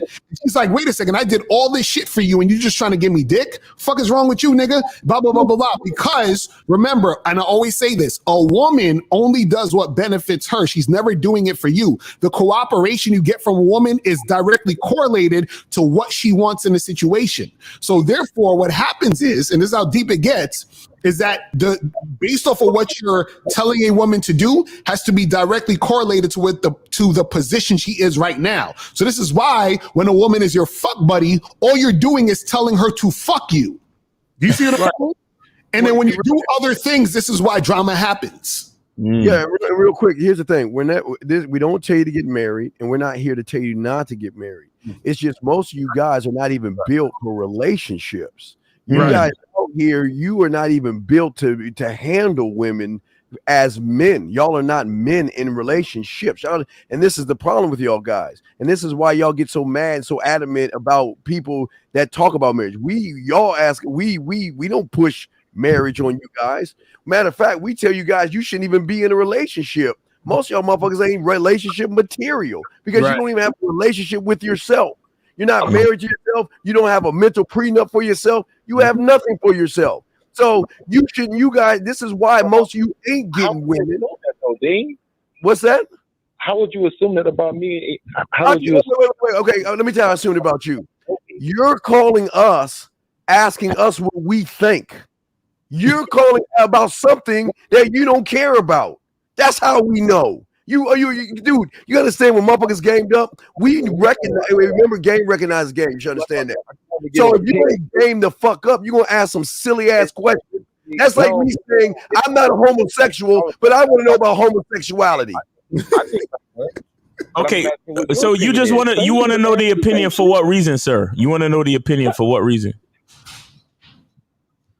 Because you guys, some of you know, I don't know your situation, but you know, maybe y'all have wives, maybe y'all have a little rotation, maybe y'all have got 1 or 2 little girls. I'm just curious about you grown men's opinion because y'all talk about the game, and I respect the message. Be focused on the message, young man. Fuck the messengers. That's your problem. Focus on the message, not the messenger.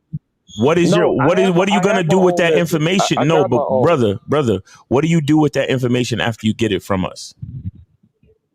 I process it and I keep it as far as like just game. It's just game. I just process it and it's just game. Okay. That's all. Whether I can build from it, whether I could maybe take a piece of it, maybe I don't like it. It's just still I process it. That's like a nigga telling me, yo, Jerry, you should never you should never wear a condom. I'm like, wow, man, the pussy feel good. I'm gonna hold it like, you know what, it might do, but I'm gonna still keep my rubber. But I remember some guys told me.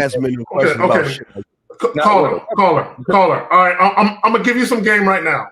Okay, you said earlier that you would consider having a child or children out of wedlock. This is what I would tell you because I know personally, because I've had children out of wedlock and I've also had children while I was in the marriage.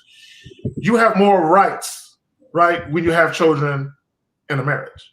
Okay, it doesn't mean that everything is going to work out exactly how you want it, but you have more legal recourse to make things happen in your benefit when you're married to the motherfucking woman you had kids with versus when you just impregnate this chick. I need you to understand there's a fucking difference. Dude, totally. All right, caller. Right.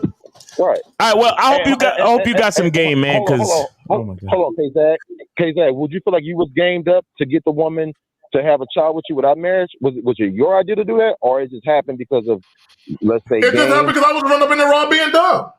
My first child was born when I was 22. I didn't. Let me explain something to you. Okay, when I was married and I had kids with her, we planned everything out. Everything was planned. I called my youngest 2 sons. I called them my redemption babies because I did it in the right way for me. Right. When I had children outside of wedlock, it wasn't planned. I was just a willy-nilly nigga, like a lot of you niggas. That's why I asked you niggas, are you hitting it raw or you skeeting in it? Because I was that nigga. Just being reckless with my motherfucking seed and shit. Wow. I was that nigga. I ain't gonna lie. Now I was in a relationship, but still.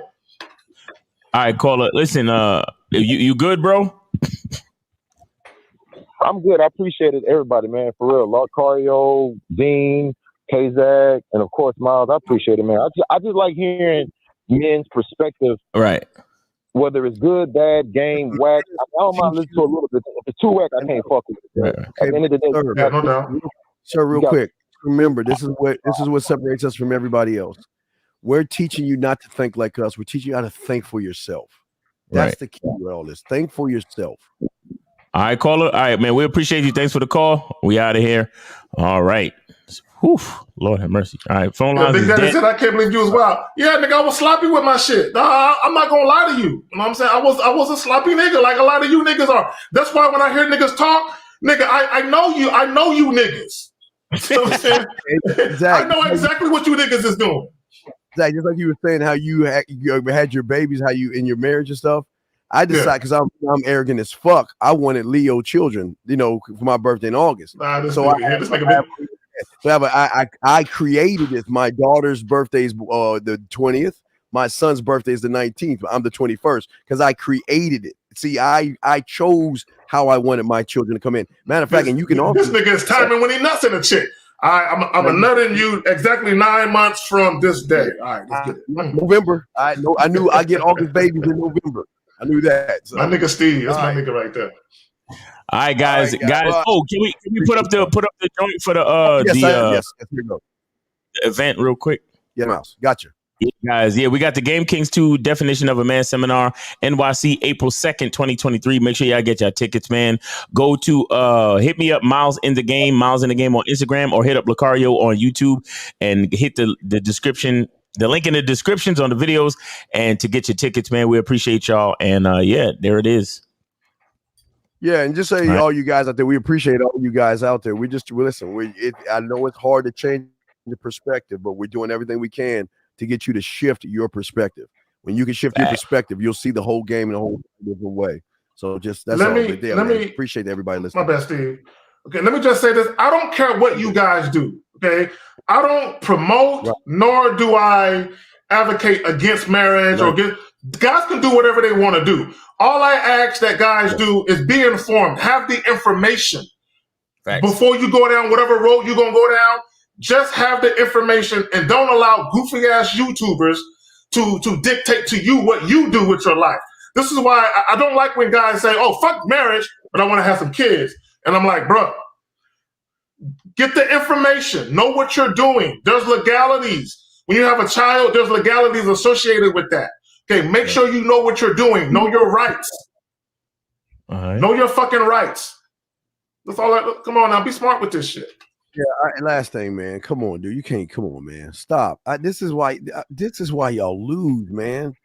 Y'all can cry when y'all were 9 years old. Y'all are grown men. Think for yourselves, man. Come on, man. Miles, can you sing us out, please? Miles, sing us out, please. Sing us out, man. I was born by the river in a little tent. Oh, and just like the river, I've been running ever since. It's been a long time coming, but I know a change gonna come. Oh, yes, it will.